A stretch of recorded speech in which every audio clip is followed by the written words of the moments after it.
La promesse d'un pape. Comment un discours a déclenché des siècles de guerre sainte. Si tu te prépares à dormir, installe-toi confortablement. Ce soir, on remonte le temps jusqu'à un champ bondé, où une seule voix a transformé de simples murmures en des siècles de croisades. Si cette histoire apaisante t'aide à t'endormir, merci d'être là avec nous. Notre doux objectif est d'atteindre 1000 j'aime. Appuie maintenant ou demain matin, quand tes yeux seront encore lourds de sommeil. Tout commence en novembre de l'an 1095, dans la petite ville de Clermont, en France. Les cloches résonnent dans l'air froid. Villageois, chevaliers, prêtres et vagabonds s'entassent pour entendre les paroles d'un pape. Urbain le II monte sur une estrade de fortune.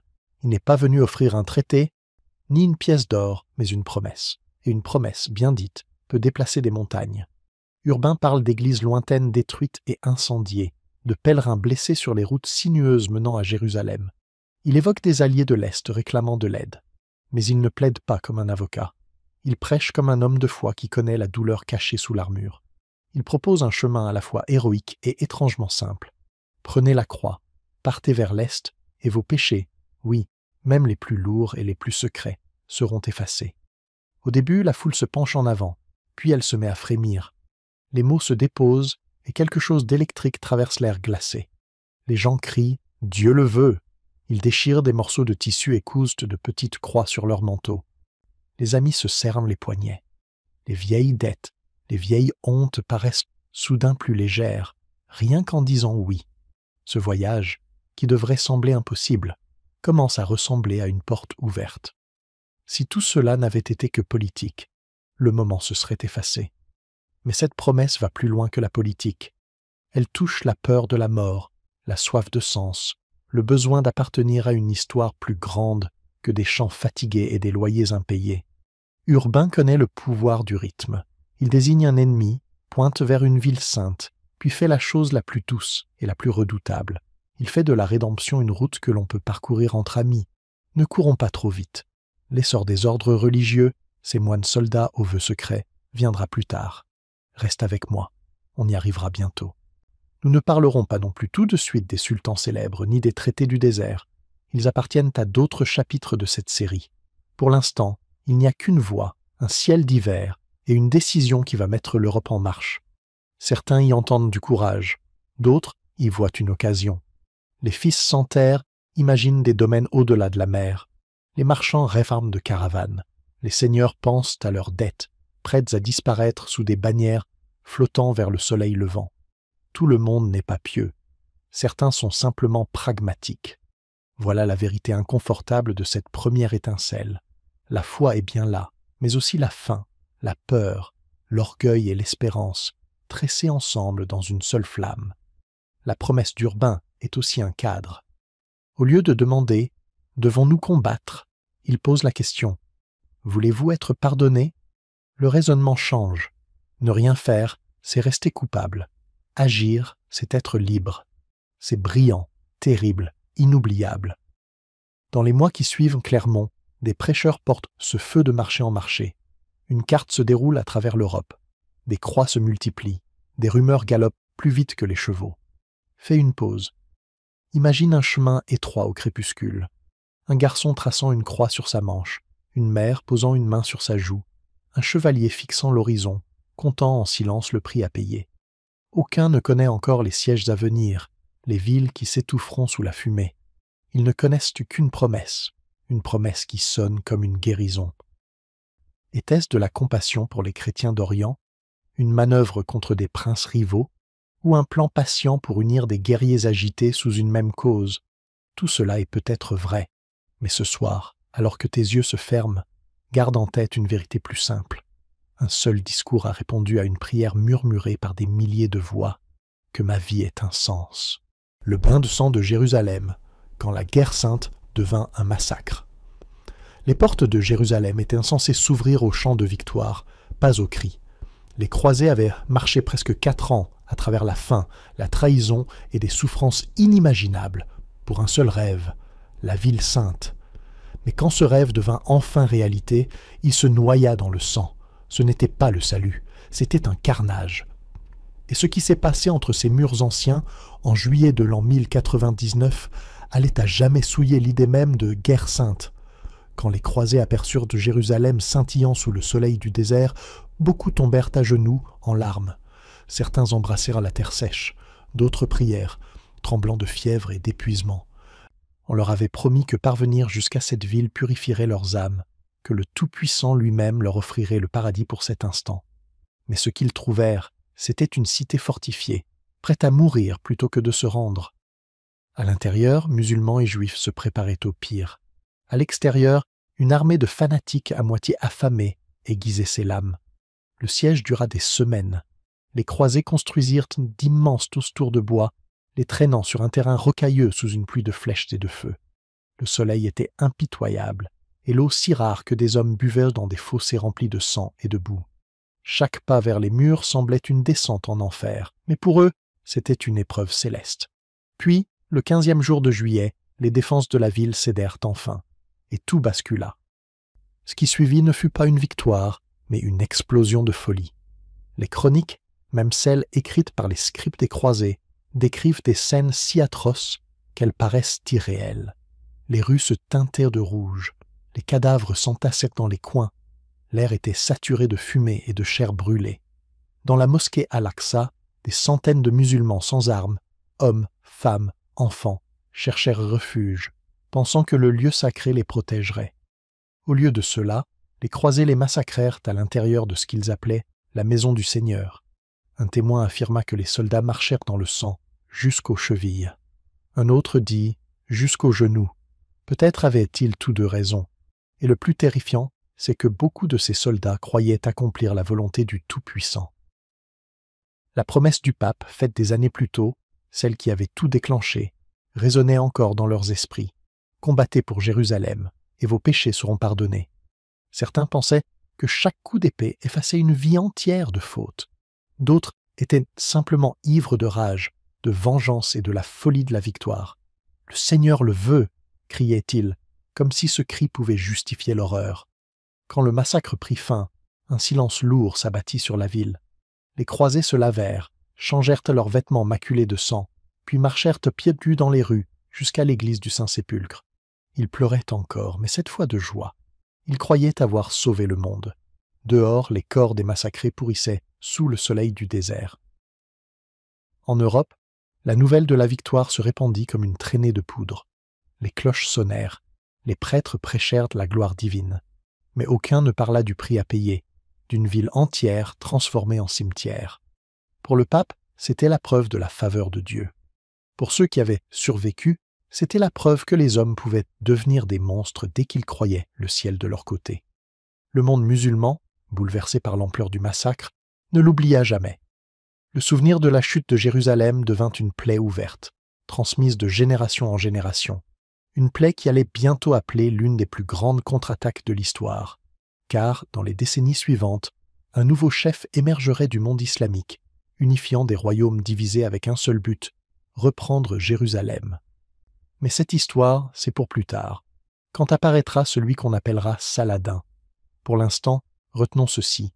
La première croisade avait commencé comme un voyage de foi, mais s'acheva comme une leçon terrible, celle de voir comment la croyance, tordue par le pouvoir et la peur, peut transformer la ville la plus sacrée du monde en un océan de cadavres. Les pèlerins qui étaient entrés à Jérusalem en quête du paradis y trouvèrent de quelque chose de bien plus sombre, la preuve que même au nom du Tout-Puissant, les pires instincts de l'humanité peuvent régner. L'histoire ne retient pas ce jour comme un triomphe de la foi, mais comme le moment où la foi a perdu son innocence. Et des siècles plus tard, les échos de cette victoire sanglante hantent encore les murs de Jérusalem, murmurant la même question, à quel point une guerre peut-elle vraiment être sainte? Le djihad musulman s'éveille, l'ascension de Saladin et la contre-croisade islamique. Pendant près d'un siècle, les croisés avaient régné sur la Terre sainte comme des seigneurs du destin, avec leurs châteaux immenses, leurs croix brillantes et toute l'arrogance d'hommes convaincus que le Tout-Puissant était de leur côté. Mais l'histoire ne laisse jamais un seul récit durer éternellement. Au XIIe siècle, loin des cathédrales d'Europe, une tempête silencieuse se levait dans les sables du Moyen-Orient. Un homme s'élevait, non pas avec des discours enflammés ou des promesses dorées, mais avec patience, vision et foi. Son nom était Salah ad-Din, Yusuf ibn Ayyub, ou, comme l'Occident se souviendrait toujours de lui, Saladin. Avant Saladin, le monde musulman était divisé. Les croisés n'avaient pas seulement conquis des terres, ils avaient reconquis des occasions. L'Égypte et la Syrie étaient séparées, les princes combattaient entre eux, et les différentes sectes se disputèrent sans fin.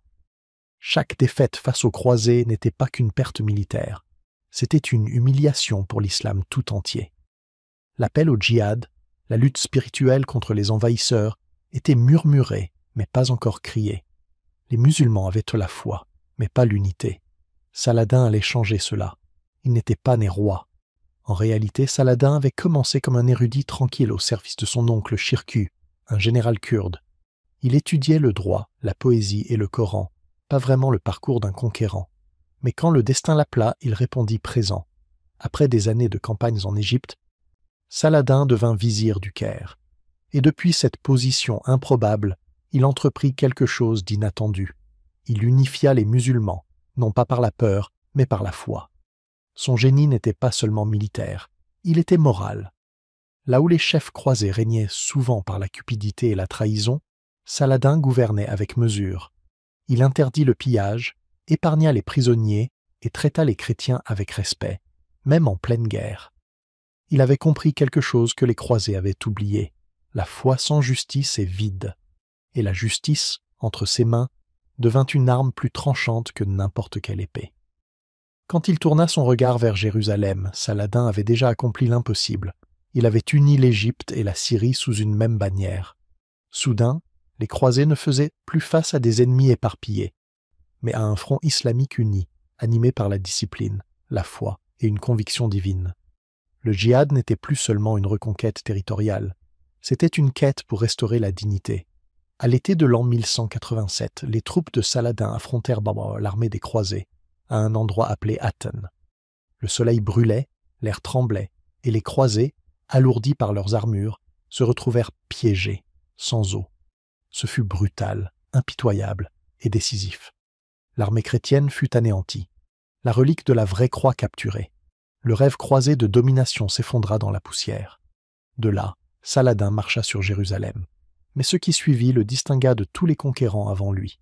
Quand la ville se rendit enfin, beaucoup redoutaient un nouveau massacre, comme celui que les croisés avaient commis près d'un siècle plus tôt. Mais Saladin refusa la vengeance. Pas de rivière de sang, pas de massacre d'innocents. Il autorisa la rançon pacifique et le départ sûr des civils. En un seul acte de clémence, il réécrivit la morale de la guerre sainte. C'est pourquoi même ses ennemis le respectaient. Richard Cœur de Lion, le roi anglais qui l'affronterait plus tard lors de la troisième croisade, admirait profondément son honneur. Ces deux hommes, nés dans des mondes opposés, trouvèrent une forme étrange de parenté. Mais cette histoire appartient à un autre chapitre. La victoire de Saladin ne mit pas fin aux croisades, mais elle les transforma à jamais. Son leadership fit du djihad une mission unificatrice, plutôt qu'un simple cri dispersé. Ce n'était pas une croisade de haine, c'était un mouvement de renouveau. Pour la première fois depuis des décennies, les musulmans sentaient que la balance du destin et de la foi penchait à nouveau en leur faveur. Et pourtant, Saladin resta humble. Il refusa le luxe, porta des vêtements simples et distribua sa richesse avant de mourir. Quand vint son dernier jour, en l'an 1193, on raconte qu'il ne lui restait presque rien pour payer ses funérailles. L'homme qui avait repris Jérusalem mourut les mains vides, mais avec un héritage plein. Son histoire ne parlait pas seulement de batailles et d'empires. Elle parlait de rédemption, non seulement pour le monde musulman, mais pour l'idée même que, même dans la guerre, il peut y avoir de l'honneur. Les croisés avaient cru être les défenseurs choisis de la volonté divine. Saladin leur montra, et montra au monde, que la foi n'a pas besoin d'arrogance pour être puissante. Elle a seulement besoin de conviction, de compassion et du courage de se battre pour quelque chose de plus grand que l'orgueil. Et ainsi, la contre-croisade islamique avait véritablement commencé, non pas dans le sang et la vengeance, mais dans l'équilibre. L'Occident avait mené la guerre pour le ciel. Saladin se battit pour restaurer la terre. Le cœur de lion et le sultan, des ennemis qui se respectaient plus que leur propre roi. C'est rare dans l'histoire que des ennemis s'admirent plus qu'ils n'aiment leurs alliés. Mais pendant la troisième croisade, c'est exactement ce qui s'est produit.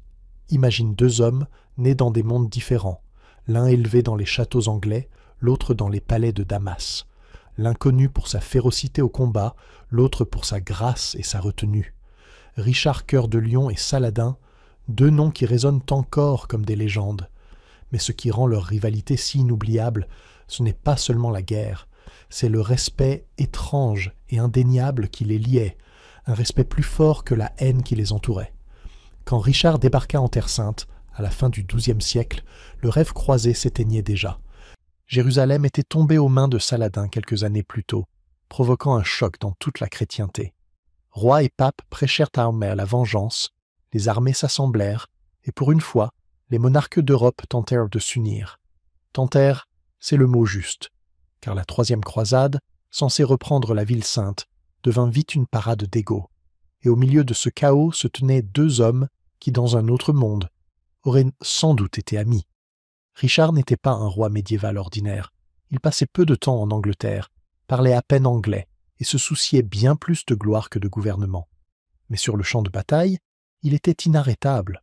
Grand, blond, impitoyable, du genre à mener la charge lui-même plutôt que de diriger depuis une tente.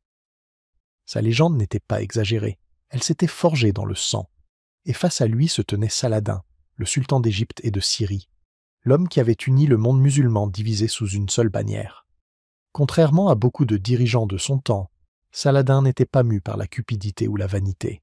Il était pieux, patient, et même ses ennemis reconnaissaient en sa miséricorde. Lorsqu'il prit Jérusalem, il ne massacra pas les habitants chrétiens, comme eux l'avaient fait des décennies plus tôt. Il en libéra la plupart. Pour ses partisans, il incarnait la chevalerie islamique, un guerrier de foi et de compassion. Quand leurs chemins se croisèrent enfin en Terre Sainte, ce ne fut jamais en personne, mais à travers des armées, des lettres et des gestes qui ressemblaient presque à une conversation. Pendant le terrible siège d'Acre, le courage de Richard devint légendaire, mais aussi sa dureté. Saladin respectait sa force, mais détestait sa cruauté. Quand Richard tomba malade de fièvre, Saladin lui envoya des fruits frais et de la neige venue des montagnes pour le rafraîchir. Et lorsque le cheval de Saladin fut tué au combat, Richard lui fit parvenir 2 montures en remplacement. Ce n'étaient pas des manœuvres stratégiques, c'étaient des gestes de reconnaissance mutuelle. 2 guerriers qui voyaient en l'autre leur propre honneur reflété. Mais ne confondons pas respect et paix. Leur guerre fut féroce. L'armée de Richard remporta bataille sur bataille, notamment à Arsouf, où ses tactiques écrasèrent les forces de Saladin. Pourtant, même après la victoire, il refusa de marcher sur Jérusalem. Pourquoi ? Peut-être savait-il qu'il ne pourrait la garder. Peut-être ne voulait-il pas détruire ce qu'il admirait secrètement. Ou peut-être, au fond, avait-il compris que cette guerre n'était plus vraiment une question de foi, mais de fierté, de politique et d'épuisement. En Europe, les rois se disputaient, les papes s'emportaient, et le peuple réclamait le retour de Jérusalem. Mais sur les champs de bataille du Levant, 2 hommes redéfinissaient discrètement ce que signifiait être ennemi. Ils parlaient, par émissaires interposés, de paix, de justice, de prisonniers. Dans un monde où la brutalité était la norme, leur retenue était révolutionnaire. Finalement, après des années de combats sans vainqueur, ils signèrent le traité de Ramla, en l'an 1192. Il permettait aux chrétiens de visiter Jérusalem en paix, mais la ville resterait sous contrôle musulman. Aucun camp ne pouvait se proclamer vainqueur, mais tous deux avaient gagné quelque chose de bien plus rare, la dignité.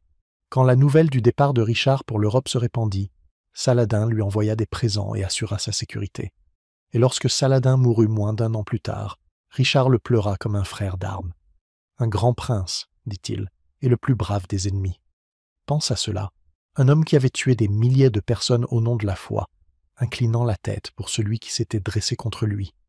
L'histoire de Richard et Saladin est plus qu'un récit historique, c'est un miroir, un rappel que même dans un âge noyé de fureur sacrée, le respect pouvait survivre entre 2 épées. Leur rivalité n'était pas bâtie sur la haine, mais sur la compréhension.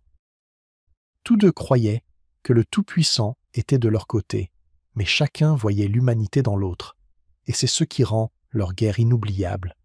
Pas les sièges, ni les traités, mais ce lien étrange et silencieux entre 2 hommes qui se sont battus comme des ennemis et se sont respectés comme des égaux. La croisade des enfants, comment l'innocence fut exploitée au nom de la foi. Tout a commencé par des rumeurs, de miracles, de visions, d'enfants choisis par le Tout-Puissant. Les hommes avaient échoué, les chevaliers avaient saigné et perdu, alors peut-être, disait-on, que c'était au tour des enfants. Après tout, qui pourrait résister à la pureté d'une foi innocente? Qui oserait lever l'épée contre une armée menée par des enfants? À l'été de l'an 1212, l'Europe brûlait de ferveur religieuse. Les croisades faisaient rage depuis plus d'un siècle, mais la ville sainte de Jérusalem restait hors de portée des chrétiens. Le peuple était las de guerre qui promettait le salut, mais n'apportait que des cadavres et des ruines. Puis vinrent les rumeurs. Un garçon de France, à peine âgé de 12 ans, affirma avoir vu le Christ. Il disait que Jésus lui était apparu et lui avait confié une mission, mener une nouvelle croisade, non pas de soldats, mais d'enfants, qui convertiraient les infidèles par l'amour, pas par la guerre. Il s'appelait Étienne de Cloyes. Partout où il passait, il attirait des foules, prêchant que le Tout-Puissant avait choisi les jeunes parce que les adultes avaient perdu la foi. En quelques semaines, des milliers d'enfants, de paysans et de vagabonds le suivaient, pieds nus, affamés, portant des croix en bois et chantant des hymnes. Ils croyaient qu'une fois arrivés à la mer, elle s'ouvrirait pour eux comme pour Moïse, qu'ils marcheraient à pied jusqu'à la Terre Sainte. De l'autre côté du Rhin, en Allemagne, un autre garçon, Nicolas de Cologne, affirmait avoir reçu la même vision. Deux mouvements, séparés par des centaines de kilomètres, mais nés du même espoir désespéré.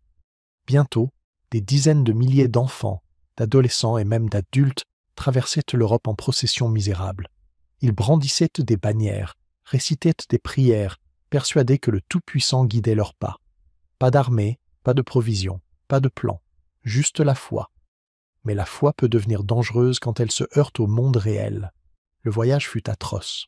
Beaucoup moururent de faim ou de maladie. Certains furent volés ou agressés. Et quand les survivants atteignirent la Méditerranée, la mer ne s'ouvrit pas. À Marseille, 2 marchands leur proposèrent des navires pour les emmener jusqu'à la Terre Sainte. Gratuitement, disaient-ils, pour l'amour du Tout-Puissant. Les enfants pleuraient de joie. 7 navires prirent la mer, seuls 2 arrivèrent à destination. Les autres furent perdus dans des tempêtes, ou pire. Plus tard, on raconta que les marchands avaient vendu les enfants comme esclaves aux Sarrasins d'Afrique du Nord. Certains chroniqueurs jurèrent que quelques navires avaient atteint l'Égypte, où les enfants furent remis à des marchands musulmans. D'autres dirent qu'ils avaient simplement disparu, engloutis par la mer. Quoi qu'il en soit, une chose est sûre, très peu sont jamais revenus. Pendant ce temps, les partisans de Nicolas vivaient leur propre cauchemar. Beaucoup périrent en traversant les Alpes. D'autres furent repoussés par les cités italiennes. Certains atteignirent même Rome, suppliant le pape de bénir leur croisade. Le pape les écouta, puis leur dit de rentrer chez eux. « Votre foi est grande, dit-il, mais votre jeunesse vous trahit. » La plupart ne revinrent jamais. Ce qui rend la croisade des enfants si poignante, ce n'est pas seulement la tragédie, c'est ce qu'elle révèle de cette époque. L'Europe médiévale se noyait dans un mélange d'espoir et d'hystérie. L'Église avait promis le salut par la guerre, par l'argent, par la souffrance. Plus tôt, comme nous l'avons vu dans les péchés à vendre, même le pardon avait un prix. Alors, quand tout le reste échoua, on se tourna vers l'innocence. On crut que la pureté pourrait réussir là où les armées avaient échoué. Mais l'innocence devint la nouvelle arme, et les victimes furent les enfants. Leur foi fut exploitée par des adultes qui les voyaient comme des symboles, des pions, ou pire, des biens. La soi-disant croisade miraculeuse révéla une vérité profondément troublante. La foi, poussée à l'extrême par le désespoir, peut transformer même l'amour en cruauté. Les historiens débattent encore de la réalité de cette croisade. Certains pensent qu'il ne s'agissait pas uniquement d'enfants, que le mot latin pueri, trouvé dans les vieux récits, signifiait plutôt les pauvres que les enfants. Mais au fond, cela importe peu, car la légende, celle d'âmes innocentes marchant vers le salut pour finir trahies, a profondément marqué la mémoire de l'Europe. C'était une cicatrice morale qui resta longtemps après la fin des croisades. Et peut-être que c'est pour cela que l'histoire a survécu, non comme un fait historique, mais comme un avertissement. Quand la foi devient aveugle et que l'espoir tourne à l'obsession, l'innocence est toujours la première à mourir. La croisade des enfants ne parlait pas de la Terre Sainte. Elle parlait d'un monde tellement affamé de sens qu'il envoya ses plus jeunes dans la tempête. Les adultes restèrent chez eux, les puissants prièrent depuis leur trône, et la mer, elle, prit les fidèles. Les croisades du Nord, quand la guerre sainte tourna vers les païens et les rebelles du froid, quand on parle des croisades, on pense au désert, aux chameaux et aux chevaliers sous le soleil brûlant de Jérusalem. Mais si je vous disais que l'un des chapitres les plus sanglants de ces guerres dites saintes ne s'est pas déroulé en Terre sainte, mais dans les forêts glacées de la Baltique, où la neige remplaçait le sable et où l'ennemi n'était pas musulman, mais païen, c'est la croisade dont presque personne ne parle, celle où la foi s'est tournée vers le nord pour conquérir une nouvelle frontière. Tout commença au XIIe siècle, quand l'Église réalisa une chose. Tous ceux qui avaient besoin d'être sauvés ne vivaient pas au Moyen-Orient. Au-delà des frontières de l'Europe chrétienne, dans ce qui est aujourd'hui l'Estonie, la Lettonie, la Lituanie, ainsi qu'une partie de la Finlande et de la Prusse, vivaient des tribus qui adoraient encore la nature, le Tout-Puissant, les esprits et les anciens totems. Ils ne voulaient pas être baptisés, ne voulaient pas de prêtres et encore moins de croisés étrangers. Pour l'Église, ils étaient donc des cibles parfaites. Ainsi naquit un nouveau type de croisade. Des prêcheurs à travers l'Europe appelèrent les guerriers à apporter la lumière du Christ au nord obscur. La même promesse qui avait poussé les hommes vers Jérusalem fut répétée « Combattez pour la foi, et vos péchés seront pardonnés. » Mais cette fois, la guerre ne visait pas des étrangers lointains, elle visait des voisins. Allemands, Danois et Suédois se rallièrent sous la croix et marchèrent dans la toundra, leurs épées brillant sous un ciel gris. Les premières vagues arrivèrent sous la bannière des frères livoniens de l'épée, un ordre militaire inspiré des Templiers. Ces hommes portaient des manteaux blancs ornés d'une épée rouge et se voyaient comme des soldats saints. Mais leur mission devint vite quelque chose de bien plus sombre. Ils ne se contentaient pas de convertir, ils conquéraient. Les villages païens furent incendiés, les temples détruits, et quiconque refusait le baptême était abattu. C'était le même cri. Le Seigneur le veut, qui avait résonné à Jérusalem, mais emporté cette fois par le vent du nord. Mais ici, la résistance fut féroce et rusée. Les tribus baltes connaissaient leur forêt mieux que n'importe quel chevalier en armure. Elles attaquaient par surprise, utilisaient le feu et l'hiver comme armes. Certaines firent semblant de se convertir pour survivre, puis se soulevèrent dès que les croisés partirent. D'autres s'unirent, apprenant à combattre avec la même brutalité que leurs ennemis. Les croisés du Nord découvrirent vite que sauver des âmes pouvait être bien plus froid et bien plus sanglant qu'ils ne l'avaient imaginé. L'Église appelait cela un triomphe de la foi. En réalité, c'était une conquête déguisée en conversion.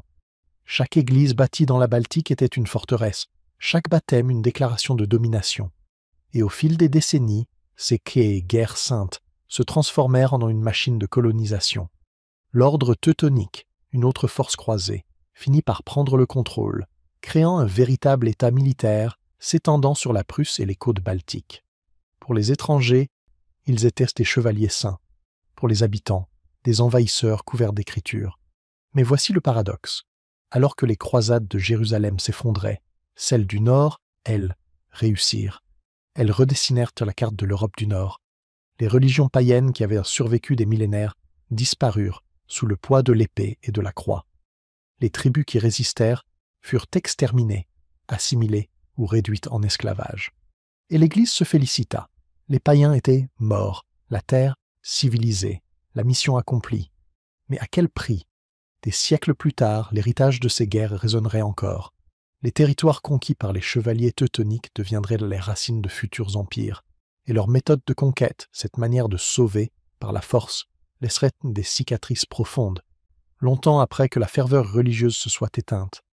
Même le militarisme prussien qui marqua les guerres européennes ultérieures trouve en partie ses origines dans cette époque, discipliné, pieux et impitoyable. Ce qui rend les croisades du Nord si troublantes, c'est à quel point elles furent oubliées. Pas de grandes légendes, pas de chansons de gloire, juste des siècles de silence. Peut-être parce qu'il n'y avait pas de cité sainte à sauver, pas de reliques à récupérer, pas d'ennemis exotiques à diaboliser. Seulement des peuples ordinaires du Nord, forcés d'abandonner leur Dieu pour une foi imposée par l'épée. Et pourtant, cette histoire s'inscrit parfaitement dans la grande saga des croisades. Un rappel que, lorsqu'une idée de guerre sainte prend racine, elle ne s'arrête pas aux frontières. Après Jérusalem, après la Méditerranée, le même esprit de conquête trouva simplement de nouvelles directions. Ainsi, si la plupart se souviennent des croisades comme d'un affrontement entre la croix et le croissant, Les neiges du Nord racontent une autre vérité. Une fois transformée en arme, la foi ne regarde plus la boussole. Elle n'a besoin que d'un ennemi. Et l'Église a toujours su en trouver un. La Reconquista espagnole, 8 siècles de guerre au nom du Tout-Puissant. Tout a commencé bien avant que les croisades ne portent ce nom, une guerre si ancienne qu'au moment où les Templiers entraient en bataille, l'Espagne saignait déjà depuis des siècles. Pas pour l'or, pas pour l'Empire, mais pour le Tout-Puissant. La Reconquista espagnole n'était pas une seule guerre, mais un battement de cœur qui pulsa pendant 800 ans, une croisade avant les croisades, et une croisade qui les survécut toutes. En l'an 711, une tempête traversa le détroit de Gibraltar. Elle n'était pas faite de vent ou de vagues, mais de soldats, des armées musulmanes venues d'Afrique du Nord, menées par un général nommé Tariq ibn Ziyad. Elles arrivèrent de vite et fort, brisant le royaume wisigoth qui régnait sur la péninsule ibérique. En quelques années, presque toute l'Espagne et le Portugal appartinrent au califat omeyyade. Ils l'appelèrent Al-Andalus, une terre de cités brillantes, de bibliothèques pleines de savoir et de jardins qui scintillaient comme le paradis. Mais tous ne s'inclinèrent dans les montagnes du Nord, là où l'avancée musulmane ralentissait face à un relief brutal et à un climat plus rude, de petites forteresses chrétiennes refusèrent de mourir. Dans l'une de ces vallées, un guerrier nommé Pelayo mena une rébellion à la bataille de Covadonga. C'était minuscule, presque légendaire, à peine quelques centaines d'hommes, mais cela devint une étincelle. Les chroniqueurs chrétiens appelèrent plus tard cet événement le début de la Reconquista, la reconquête de l'Espagne pour la chrétienté. Ce qui suivit ne fut pas une guerre unique, mais une multitude de guerres, des vagues de foi et de sang. Les royaumes chrétiens naquirent, se divisèrent et combattirent non seulement les musulmans, mais aussi entre eux. Léon, Castille, Navarre, Aragon. Leurs bannières changeaient aussi souvent que leurs alliances. Pourtant, à travers tout cela, un rêve persista, reprendre la terre au nom du Tout-Puissant. Au XIe siècle, quand le pape Urbain II appelait l'Europe à la première croisade, l'Espagne était déjà plongée dans sa propre lutte sainte. Le Saint-Siège l'a reconnue comme faisant partie de la même mission. Les indulgences, ces billets pour le paradis, spirituels, étaient accordés à ceux qui combattaient les musulmans en Ibérie, tout comme à ceux qui partaient passer pour Jérusalem. Mais contrairement à la Terre Sainte, cette guerre-là se déroulait à domicile. Et la victoire signifiait terre, pouvoir et prestige. En vérité, la Reconquista ne fut jamais entièrement une affaire de foi. La religion en était le drapeau, mais l'ambition en était le moteur. Les rois chrétiens passèrent des pactes avec les émirs musulmans quand cela les arrangeait, pour ensuite se retourner contre eux. Les guerriers combattaient sous la croix le jour et commerçaient avec leurs ennemis la nuit. Pourtant, le message de l'Église resta inchangé. C'était l'œuvre du Tout-Puissant. Puis vint un moment décisif, la chute de Tolède, en l'an 1085. Pour la première fois, une grande cité musulmane fut reprise par des mains chrétiennes. Ces bibliothèques émerveillèrent les conquérants, des rayons remplis de science, de philosophie et de médecine arabe, bien au-delà de tout ce que l'Europe connaissait. Ironie du sort, en reprenant l'Espagne, pour Dieu, les chrétiens absorbèrent aussi le savoir du monde musulman. La Renaissance, des siècles plus tard, devrait beaucoup à cette civilisation que les croisés avaient voulu effacer. Mais la lutte continua. Les cités tombaient et se relevaient sans cesse. Les Templiers, ces moines guerriers que nous avons déjà rencontrés, bâtirent des forteresses sur toute la frontière, protégeant les avancées chrétiennes et les pèlerins qui traversèrent les terres hostiles. Ils combattaient sous la même croix blanche, bien que les batailles d'Espagne aient eu leur propre forme de guerre sainte, implacable, générationnelle, nourrie à la fois par la vengeance et la foi. Au XIIIe siècle, les armées chrétiennes avaient repris presque toute la péninsule ibérique. Il ne restait qu'une seule forteresse musulmane, Grenade, joyau étincelant du sud, gouvernée par la dynastie nasride. Pendant 2 siècles encore, elle tint bon, cité de poètes et de palais, défiant l'inévitable. Puis vint l'acte final. En 1492, les rois catholiques, Ferdinand d'Aragon et Isabelle de Castille, marchèrent donc sur Grenade. Le siège fut brutal, mais quand les portes s'ouvrirent enfin, la Reconquista était achevée. Les bannières musulmanes furent abaissées. Le dernier sultan, Boabdil, remit les clés de l'Alhambra, les larmes aux yeux. La légende raconte que sa mère lui dit froidement Ne pleure pas comme une femme ce que tu n'as pas su défendre comme un homme. La même année, Ferdinand et Isabelle financèrent une autre expédition, menée par un marin nommé Christophe Colomb, qui porta leur croix et leur drapeau à travers l'océan. L'ère des croisades s'achevait. L'ère des conquêtes commençait.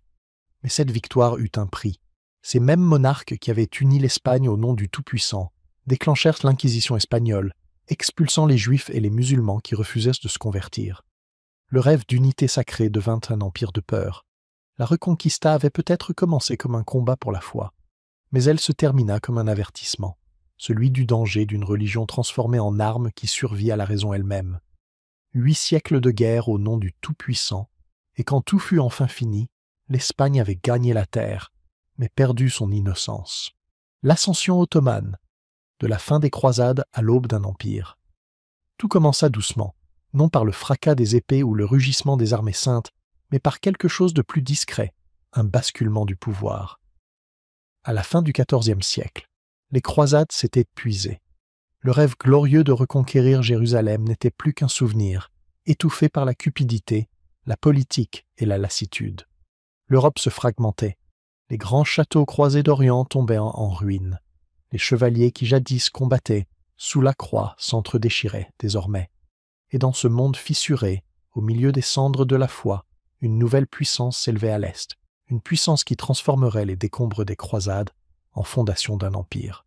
Les Ottomans ne surgirent pas du jour au lendemain. Leur histoire commença modestement, aux frontières d'un empire mourant.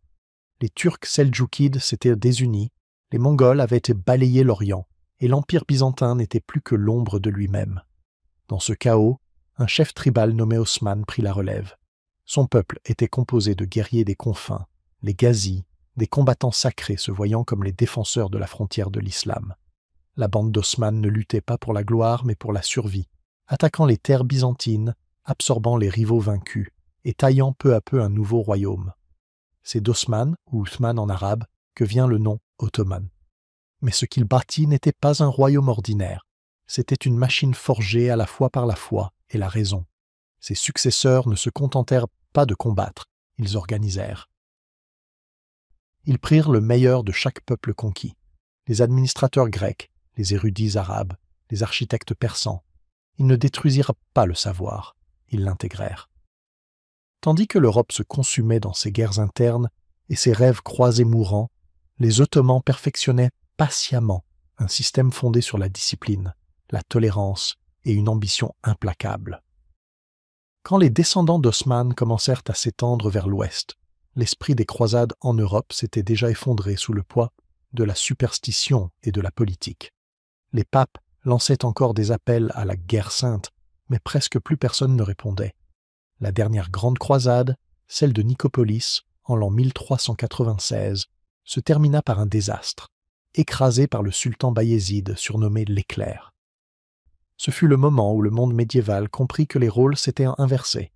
Les héritiers des croisés n'étaient plus les chasseurs, mais les chassés. Mais même l'empire fulgurant de Bayezid n'était pas destiné à durer.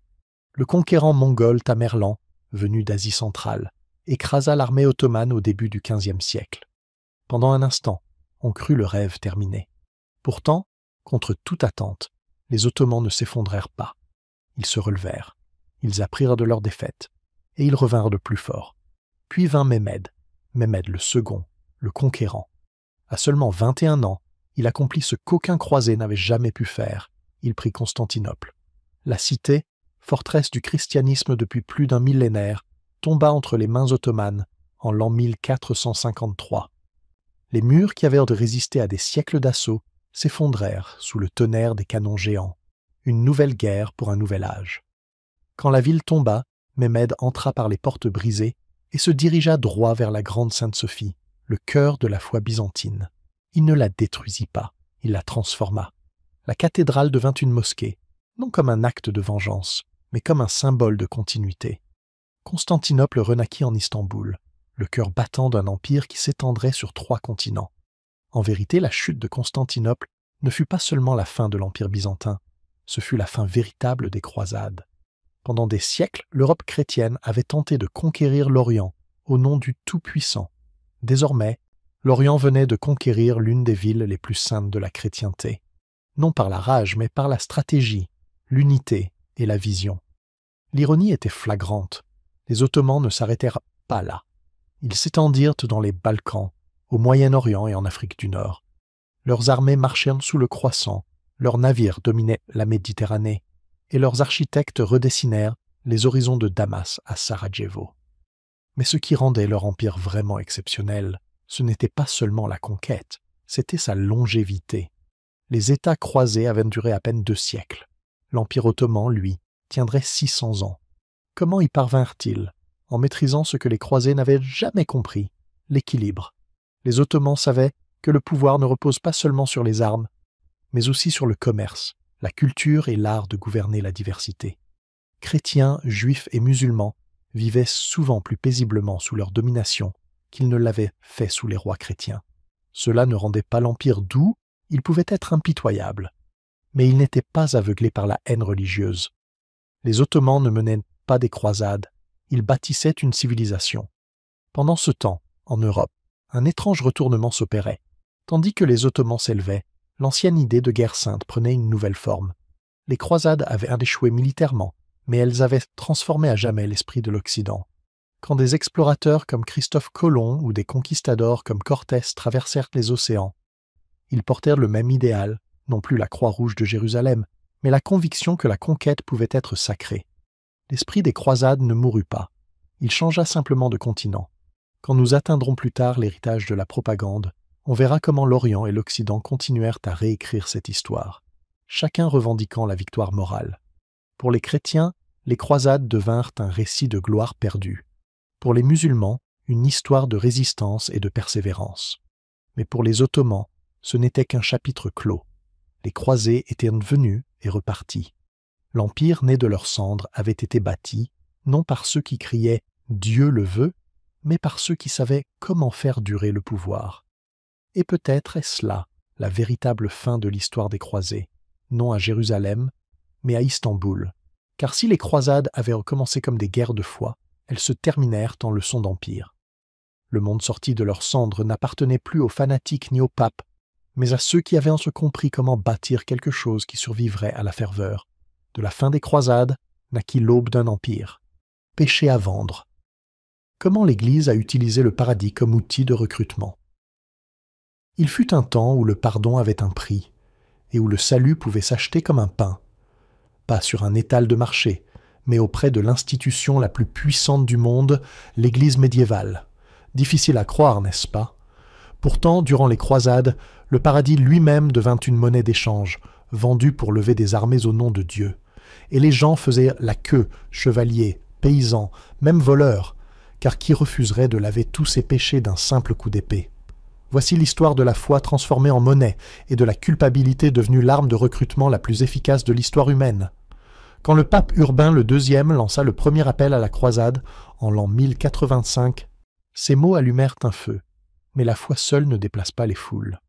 Alors l'Église fit preuve de créativité.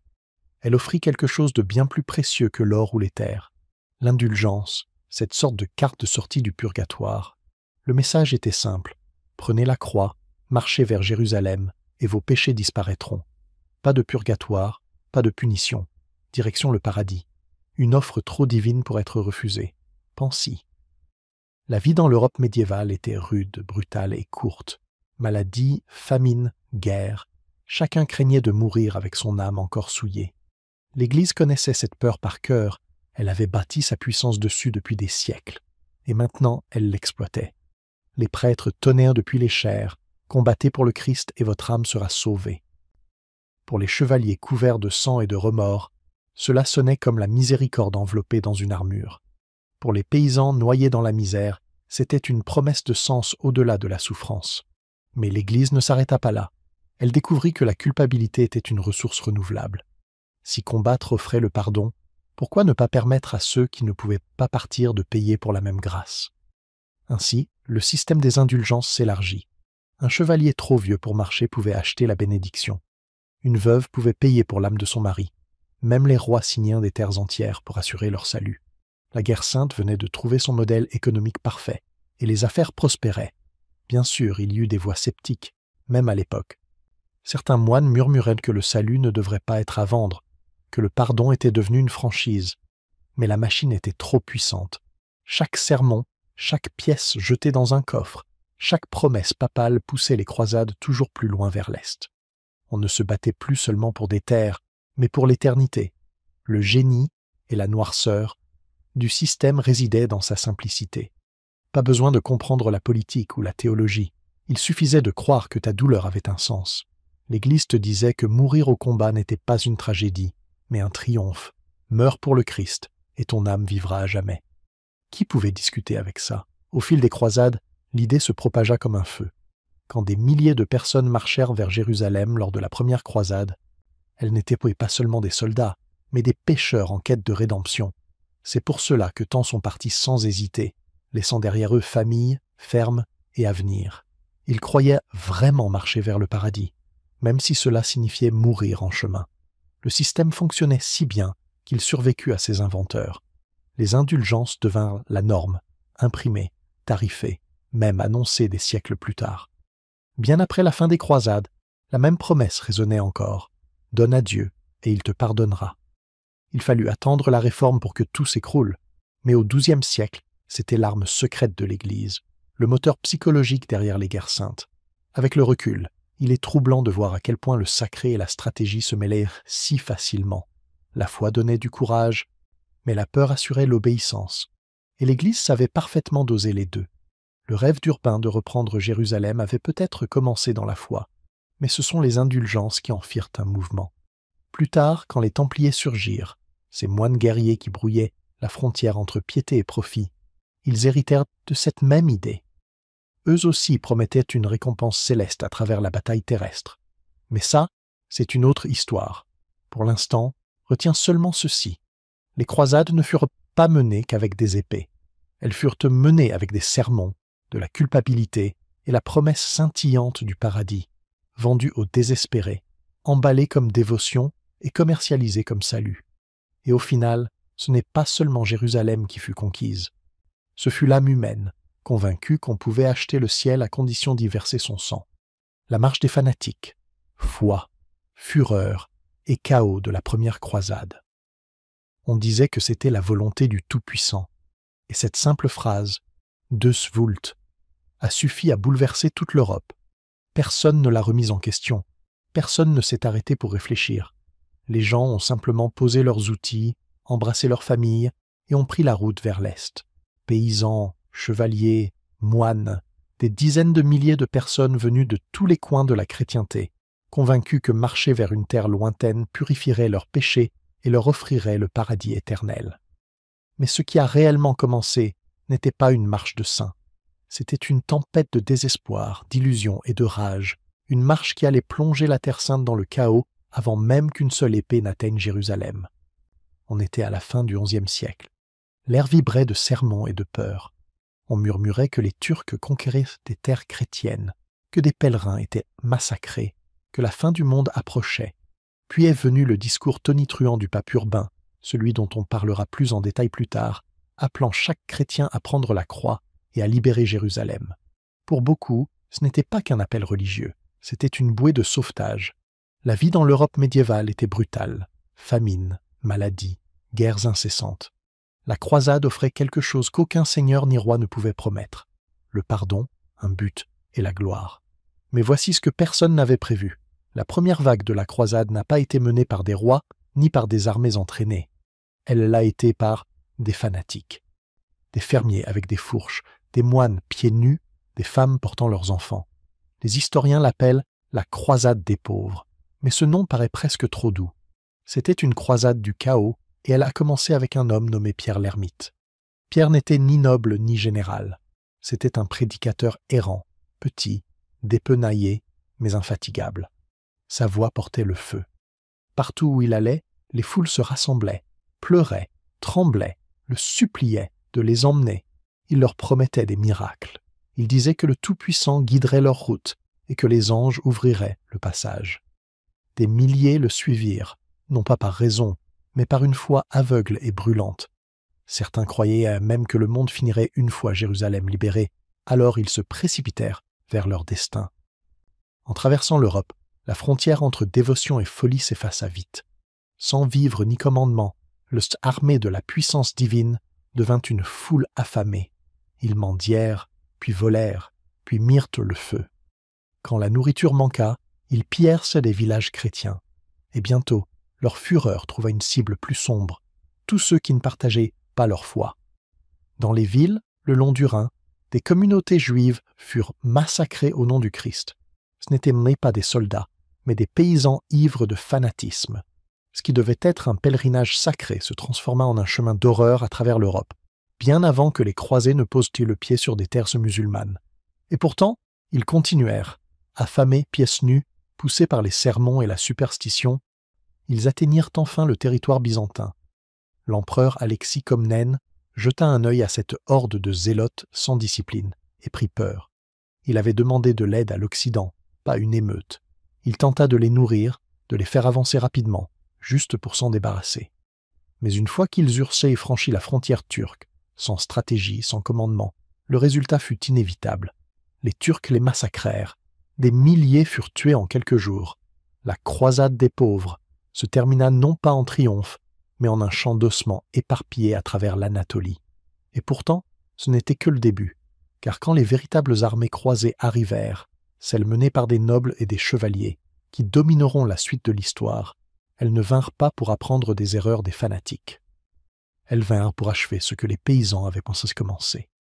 La première croisade allait bientôt se transformer d'un pèlerinage spirituel en l'une des campagnes les plus violentes du Moyen-Âge. Une croisade trempée de sang, de trahison et d'une foi devenue arme. Mais la folie de la croisade des pauvres n'était pas vaine. Elle révéla quelque chose de profond dans l'âme de l'Europe médiévale. Que la foi, lorsqu'elle se mêle à la peur et au désespoir, peut embraser des continents entiers. Et ce mélange allait alimenter toutes les croisades suivantes.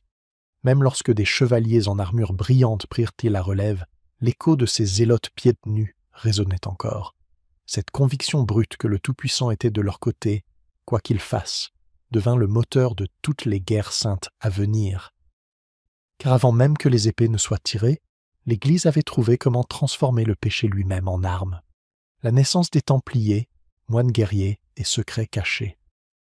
Ils n'étaient ni rois ni chevaliers issus de lignées nobles, et pourtant, pendant près de 2 siècles, ils ont terrifié des armées, influencé des rois et murmuré à l'oreille des papes. Qui étaient-ce donc ces hommes en manteau blanc marqués d'une croix rouge? Des guerriers, des saints, ou quelque chose de plus sombre? Tout a commencé, non pas avec le pouvoir, mais avec la peur. Après que la première croisade eut capturé Jérusalem en l'an 1099, la ville devint un lieu entouré de dangers. Des pèlerins venus de toute l'Europe affluaient vers la Terre Sainte, marchant des centaines de kilomètres pour prier à l'église du Saint-Sépulcre. Mais les routes étaient sauvages, remplies de bandits, de pillards et de restes d'armées musulmanes en quête de vengeance. Beaucoup n'en revenaient jamais. C'est alors qu'apparut un petit groupe de chevaliers mené par un homme nommé Hugues de Payens. Ils firent un vœu étrange, protéger les pèlerins sur le chemin de Jérusalem. Mais ils ne le faisaient ni pour l'or, ni pour la gloire. Ils jurèrent pauvreté, chasteté et obéissance, les mêmes vœux que les moines, sauf qu'eux portaient aussi des épées. Ils se nommèrent pour les pauvres chevaliers du Christ et du temple de Salomon. Tout le monde les appelait simplement les Templiers. Au début, ils n'étaient à personne, une poignée de guerriers dormant dans des étables, mangeant des restes et patrouillant les routes mortelles entre Jaffa et Jérusalem. Puis vint le moment qui changea tout. Ils reçurent la bénédiction de l'Église. En l'an 1129, lors du concile de Troyes, le pape Honorius II les reconnut officiellement comme un ordre sacré. Ce sceau d'approbation transforma une milice dépenaillée en armée de Dieu. Et une fois cela fait, l'Europe s'enflamma. Les dons affluèrent. Or, terre, châteaux. Les nobles voulaient acheter leur place au paradis, et donner aux Templiers était un raccourci.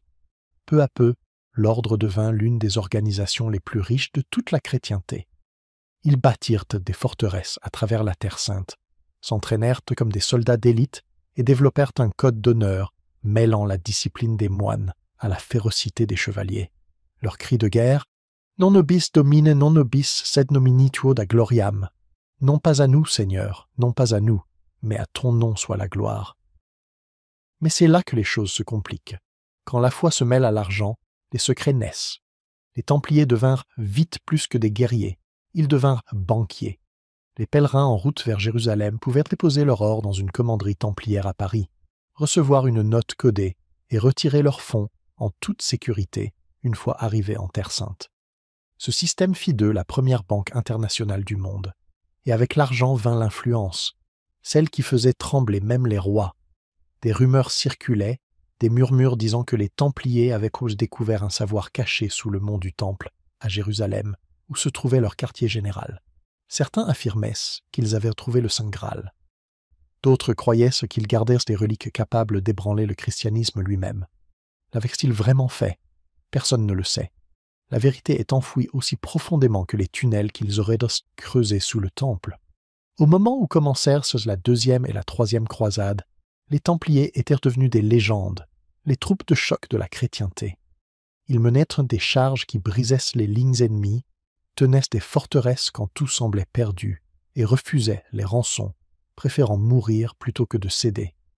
Même les chroniqueurs musulmans, dont les scribes de Saladin lui-même, écrivaient sur leur bravoure et leur fanatisme.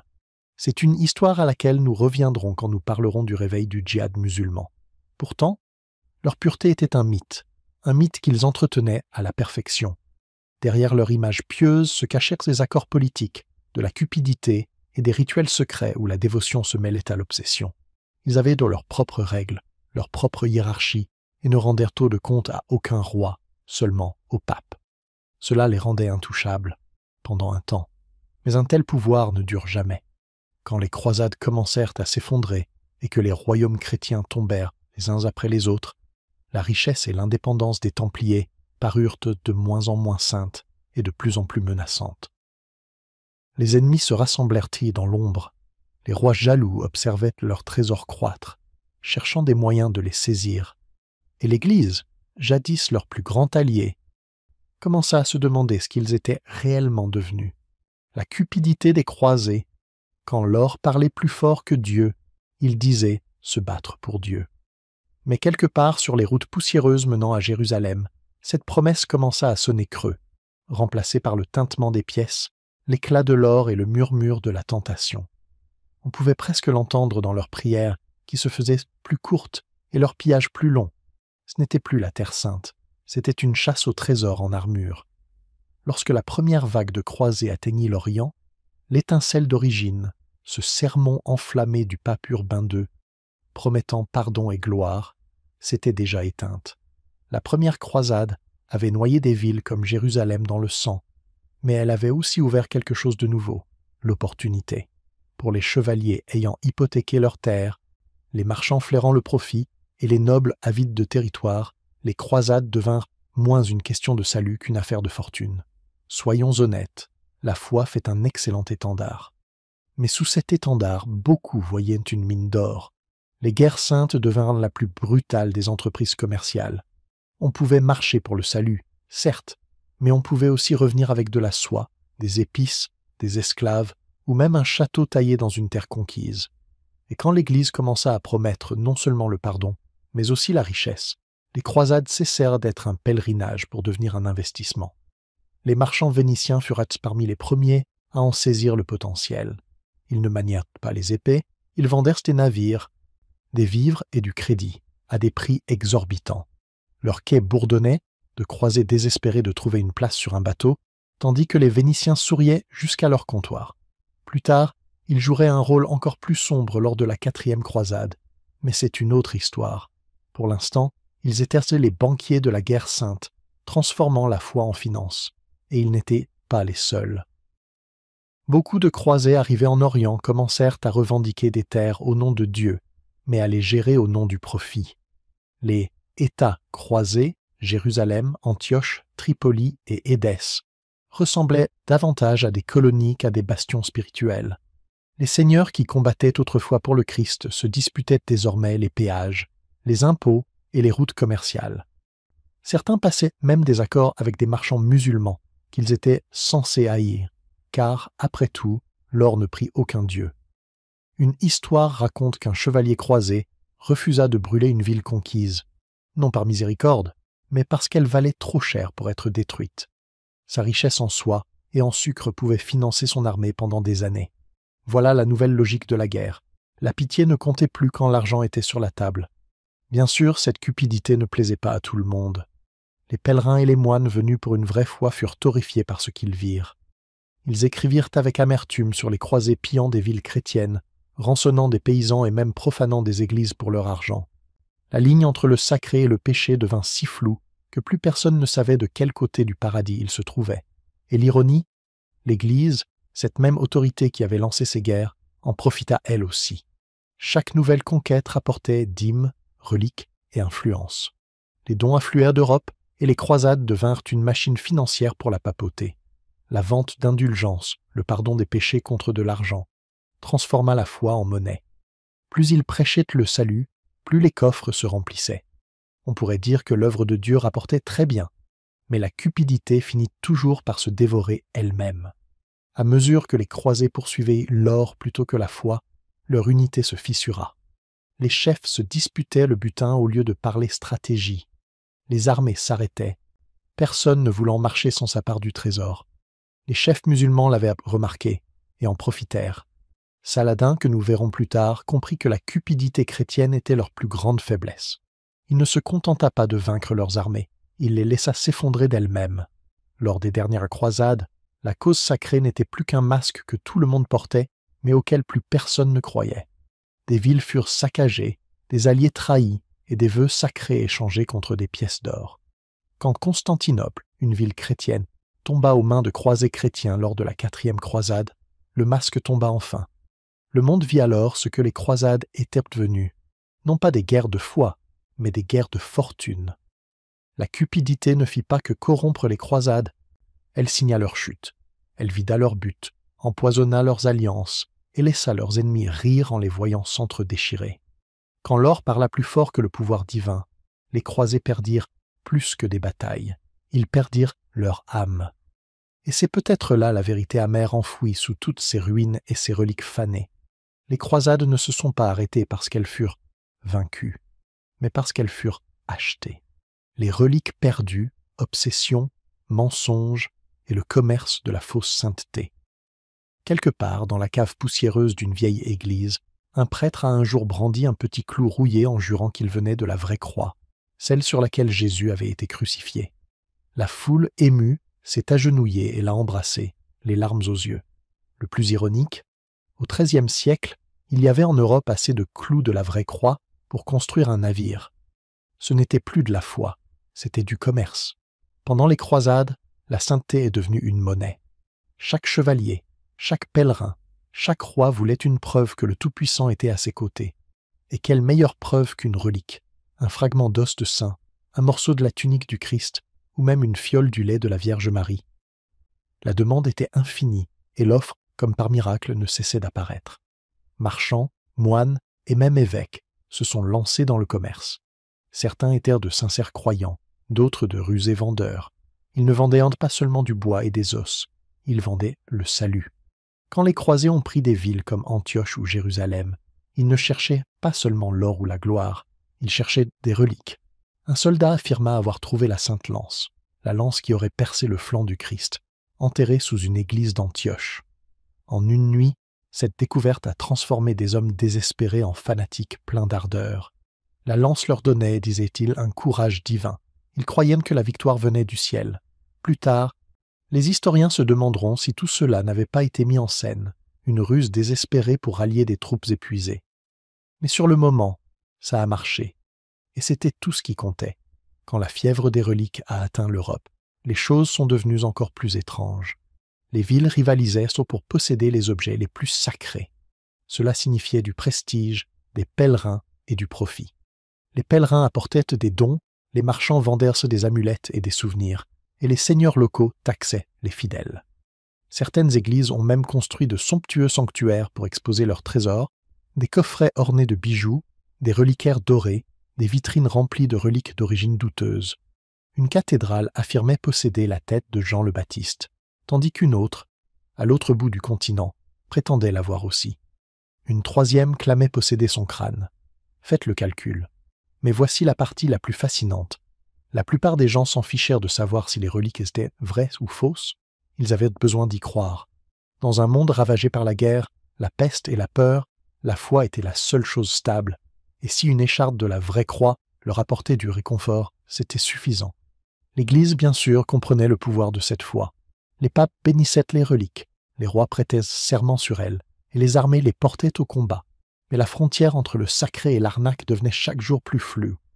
Il existait même des contrebandiers de reliques, des hommes qui s'introduisaient de nuit dans les monastères pour voler des os saints et les revendre ailleurs. Des cargaisons entières de reliques traversèrent la Méditerranée déguisées en ballots d'épices. Et l'ironie était immense.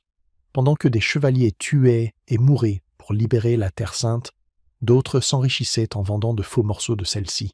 Certaines reliques, cependant, inspiraient la plus que la dévotion. Elles provoquaient le chaos. La recherche de la vraie croix est devenue une obsession. Les rois croisés croyaient que la posséder leur garantissait la protection divine. Quand elle fut capturée par les troupes de Saladin lors de la bataille de Hattin, leur foi et leur morale se sont effondrées. Et c'est là que cela devient presque tragique. Cette perte, celle d'un objet supposément divin, a révélé à quel point leur croyance était fragile. Ils ne se battaient plus pour le Tout-Puissant, mais pour des souvenirs de lui. Et pourtant, cette soif du sacré ne s'est jamais éteinte. Même après la chute du dernier bastion croisé à Acre, le commerce des reliques a continué de prospérer. Certaines se sont révélées être de vieux os d'animaux, d'autres de fausses créations habilement fabriquées. Mais la dévotion, ce besoin brut, désespéré de toucher, de voir, de tenir quelque chose de tangible, n'a jamais disparu. Ce qui rend ce chapitre des croisades si bouleversant, ce n'est pas seulement la fraude, mais la sincérité qui la nourrissait. Des millions de gens croyaient vraiment que ces fragments pouvaient se les rapprocher du divin. Et peut-être d'une certaine façon c'était vrai, non pas pour ce qu'ils étaient, mais pour ce qu'ils représentaient, l'espoir dans un monde qui avait perdu son âme dans des guerres sans fin. Quand on y pense, le commerce des reliques était le parfait reflet des croisades elles-mêmes, nées de la foi, corrompues par la cupidité, mais toujours animées par le même désir brûlant de trouver un sens. Certains se battaient pour reconquérir la Terre Sainte. D'autres en vendaient en des morceaux. Mais tous poursuivaient la même illusion, celle que la sainteté pouvait s'acheter, posséder ou ramener chez soi dans un coffret doré. Des siècles plus tard, les reliques de cette époque reposent encore dans des églises à travers l'Europe, scintillant derrière des vitres. Sont-elles authentiques ? Probablement pas. Mais elles restent de puissants symboles, non pas de ce que les gens ont trouvé, mais de ce qu'ils étaient prêts à croire. La 4e croisade, quand les chrétiens ont brûlé Constantinople chrétienne, elle devait être une nouvelle guerre sainte, le même vieil appel aux armes, la même promesse de gloire. Mais celle-ci ne se termina pas avec des chevaliers chrétiens, marchant triomphalement à travers Jérusalem. Non, elle se termina avec ces mêmes chevaliers pillant, incendiant et déchirant l'une des plus grandes cités du christianisme, Constantinople, le joyau de l'Orient. C'était comme si Rome avait mis le feu à son propre cœur. À la fin du XIIe siècle, les croisades avaient déjà perdu leur éclat. La première croisade avait triomphé dans le sang, la deuxième s'était effondrée dans l'échec, et la troisième, menée par le puissant Richard Cœur de Lion, s'était achevée par un compromis. Alors, quand le pape Innocent le IIIe annonça une nouvelle croisade en l'an 1200, c'était pour rallumer cette vieille flamme de la foi. L'objectif ? Reprendre Jérusalem encore une fois. La réalité ? Bien plus sombre. Cette fois, les croisés n'avaient même pas assez d'argent pour y aller. La ferveur était forte, mais les bourses étaient vides. C'est alors qu'entrèrent en scène les Vénitiens, rusés, calculateurs, et toujours à l'affût d'une occasion. Ils proposèrent des navires, des vivres et le passage vers la Terre Sainte, contre paiement. Mais quand les croisés ne purent pas payer, Venise ne rompit pas l'accord. Elle en proposa un nouveau, bien plus sale.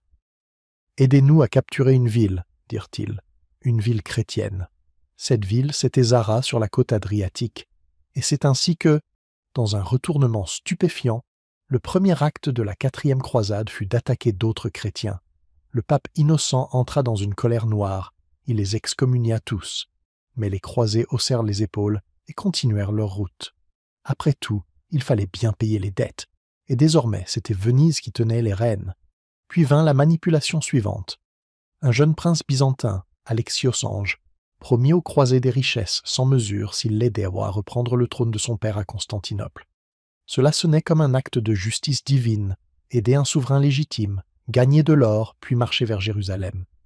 Mais une fois encore, La cupidité et la politique tenaient la barre pendant que la foi restait sur la banquette arrière. Au printemps de l'an 1204, la flotte croisée arriva devant les murailles de Constantinople. La ville était un miracle, millénaire, rempli de trésors capables de faire taire même les plus riches chevaliers. Le plan semblait simple, rétablir Alexios sur le trône, recevoir la récompense et repartir. Mais l'or tarda à venir et les tensions éclatèrent. Et puis, l'impensable se produisit. Les croisés retournèrent pour leurs épées contre leurs frères. Ils envahirent la ville qu'ils avaient juré de protéger. Les églises furent dépouillées de leur or et de leurs reliques. Les mosaïques du Christ furent brisées pour arracher les pierres précieuses de leurs auréoles. Des religieuses furent traînées dans les rues, des moines battus et des quartiers entiers incendiés. Pendant 3 jours, Constantinople, jadis symbole éclatant de la civilisation chrétienne, brûla sous les mains de croisés chrétiens. Un témoin raconta que la fumée assombrit le ciel et que même les chevaux glissaient sur le sang. Des manuscrits inestimables furent déchirés et la grande basilique Sainte-Sophie, la plus sacrée de l'Orient, fut profanée et pillée. Une prostituée fut même installée par dérision sur le trône du patriarche. Les habitants pleuraient, non pas pour leur vie, mais pour leur foi, car leurs ennemis portaient la même croix qu'eux. Quand tout fut fini, les croisés se partagèrent les restes de l'Empire byzantin, comme des vautours autour d'une carcasse. Venise prit les ports et les îles, les seigneurs croisés se répartirent les terres, et un empereur latin fut installé à Constantinople, un pantin régnant sur un empire en cendres. Jérusalem fut oubliée. La Terre sainte resta intacte. La mission de la croisade, trahie jusqu'à l'os. Même le pape, en apprenant ce qu'ils avaient refait, fut horrifié. Mais il était trop tard. Le mal était fait. Le monde chrétien venait d'être brisé en deux. L'Occident catholique romain et l'Orient orthodoxe. Une fracture qui ne guérirait jamais vraiment. Des siècles plus tard encore, l'Église d'Orient se souviendrait de ce jour avec amertume. Pour elle, la 4e croisade n'était pas une mission de foi. C'était le jour où le christianisme s'était dévoré lui-même. Et c'est peut-être pour cela que l'histoire de la 4e croisade reste si troublante. Ce n'était pas juste une guerre qui avait dérapé. C'était la preuve que même les intentions les plus saintes peuvent être tordues par la politique, la cupidité et l'orgueil. Les croisés croyaient marcher vers le paradis, mais dans la fumée de Constantinople, cela ressemblait bien davantage à l'enfer. La croix qui avait jadis uni la chrétienté marquait désormais les cendres de sa plus grande cité, un sombre rappel que parfois, la pire trahison ne vient pas de tes ennemis, mais de tes propres croyants.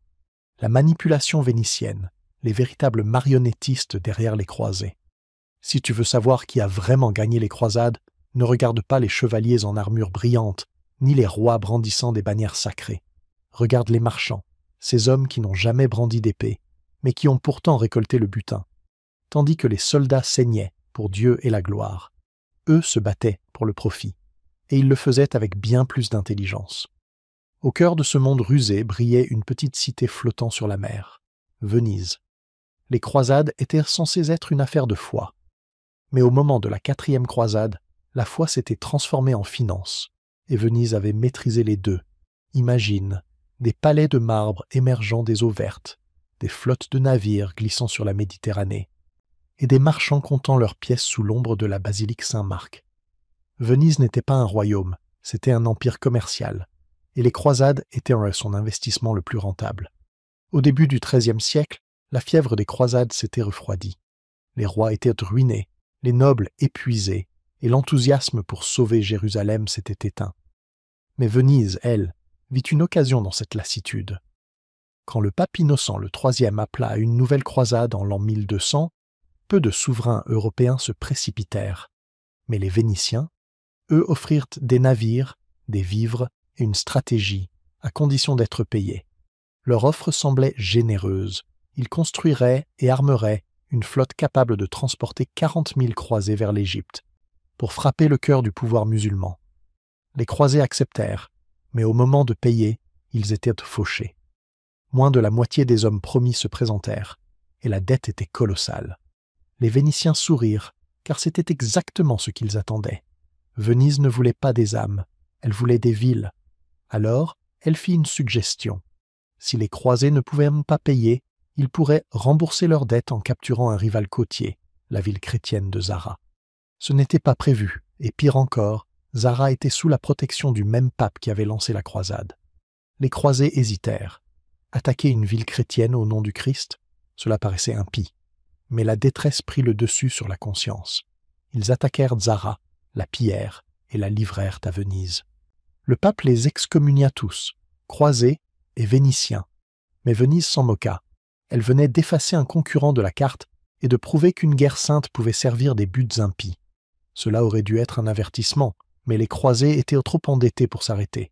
Et Venise n'avait pas fini de tirer les ficelles. Vint ensuite le coup de maître, Constantinople. Les croisés devaient descendre vers l'Égypte, mais Venise les fit virer à l'est, vers la plus riche cité chrétienne du monde. Officiellement, il s'agissait d'aider un prince byzantin à reprendre son trône. En réalité, il s'agissait de profit. Constantinople était le trésor ultime, une perle de commerce, de culture et de richesse inimaginable. Quand les croisés l'atteignirent enfin, en l'an 1204, la ville tomba non pas face aux musulmans, mais face à leurs frères chrétiens. Le sac de Constantinople fut l'un des plus brutaux de tout le Moyen-Âge. Églises brûlées, reliques volées, civils massacrés. Les saints guerriers étaient devenus des voleurs en armure, et Venise, tapie dans l'ombre, comptait ses gains. Les navires furent remplis d'or, d'icônes et de statues de marbre. Même les 4 chevaux de bronze qui trônent encore aujourd'hui au-dessus de la basilique Saint-Marc furent volés à Constantinople. Et en un instant, Venise avait transformé la croisade d'une mission de foi en conquête commerciale. Elle ne se contenta pas de profiter, elle redessina l'histoire. L'Empire byzantin, qui avait duré près d'un millénaire, ne s'en remit jamais complètement.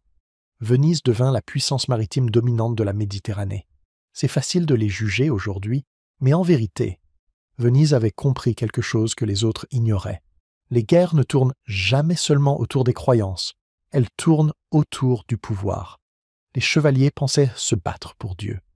Les Vénitiens savaient qu'ils se battaient pour les routes commerciales, les ports et l'influence, et ils jouèrent des 2 côtés comme des maîtres.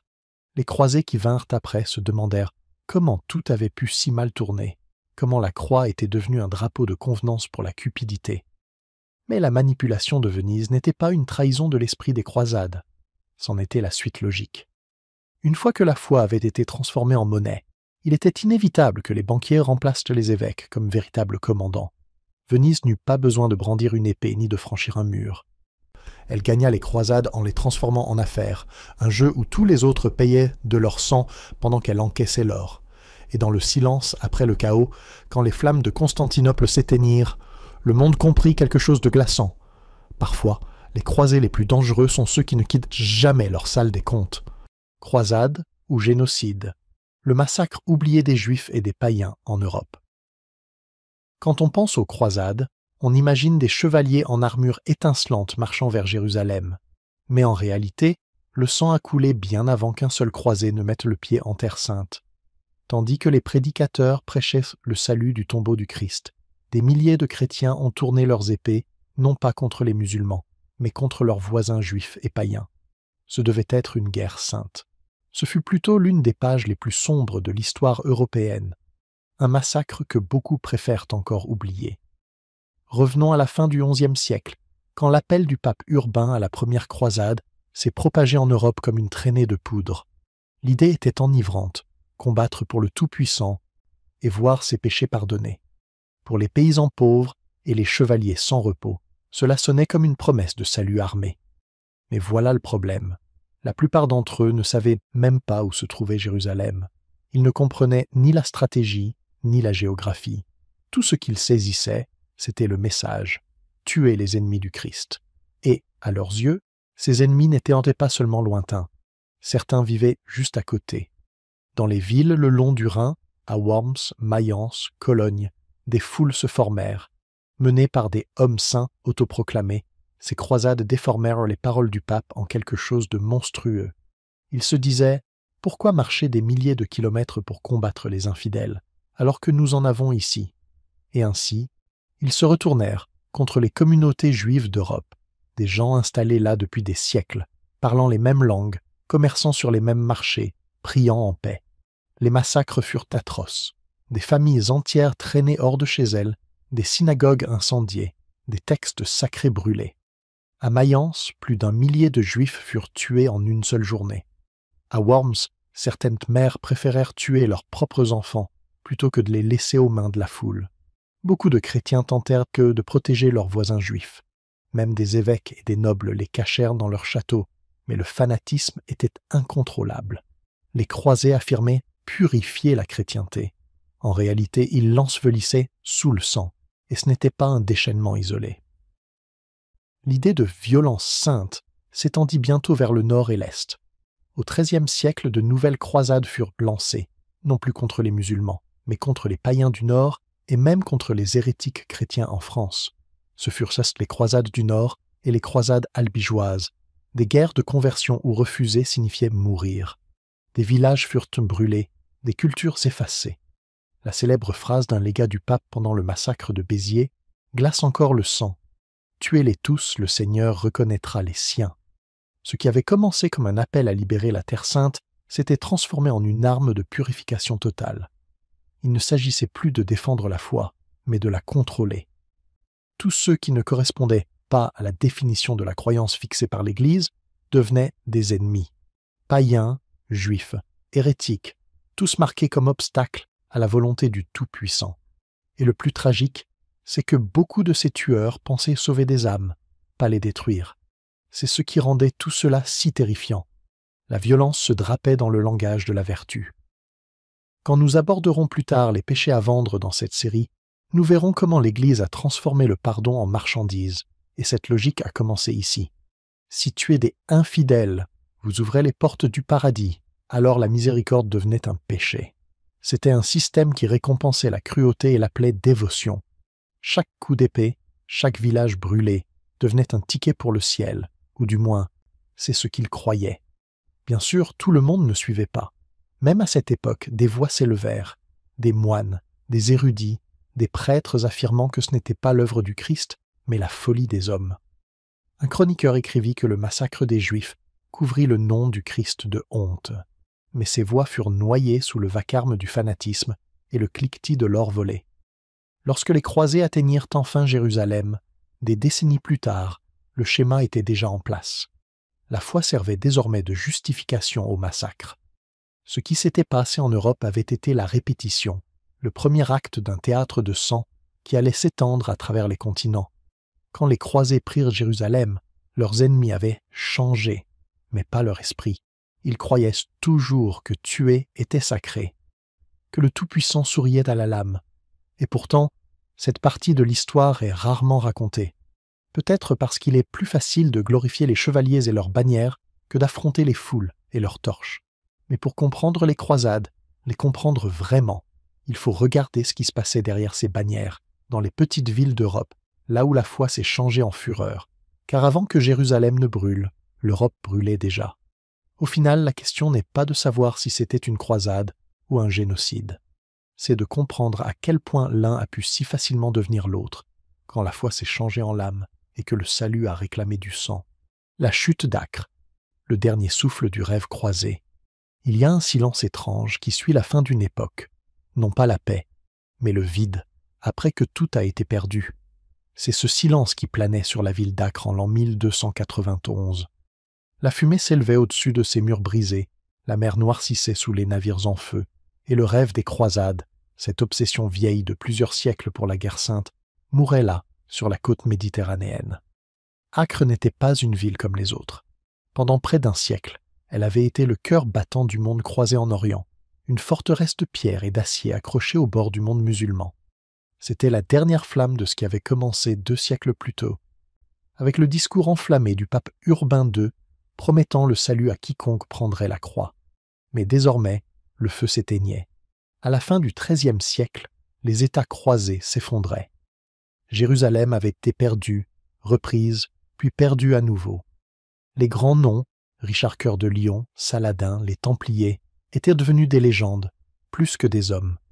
Il ne restait qu'Acre, une ville divisée par les factions, remplie de marchands, de chevaliers et de prêtres accrochés à un rêve mourant.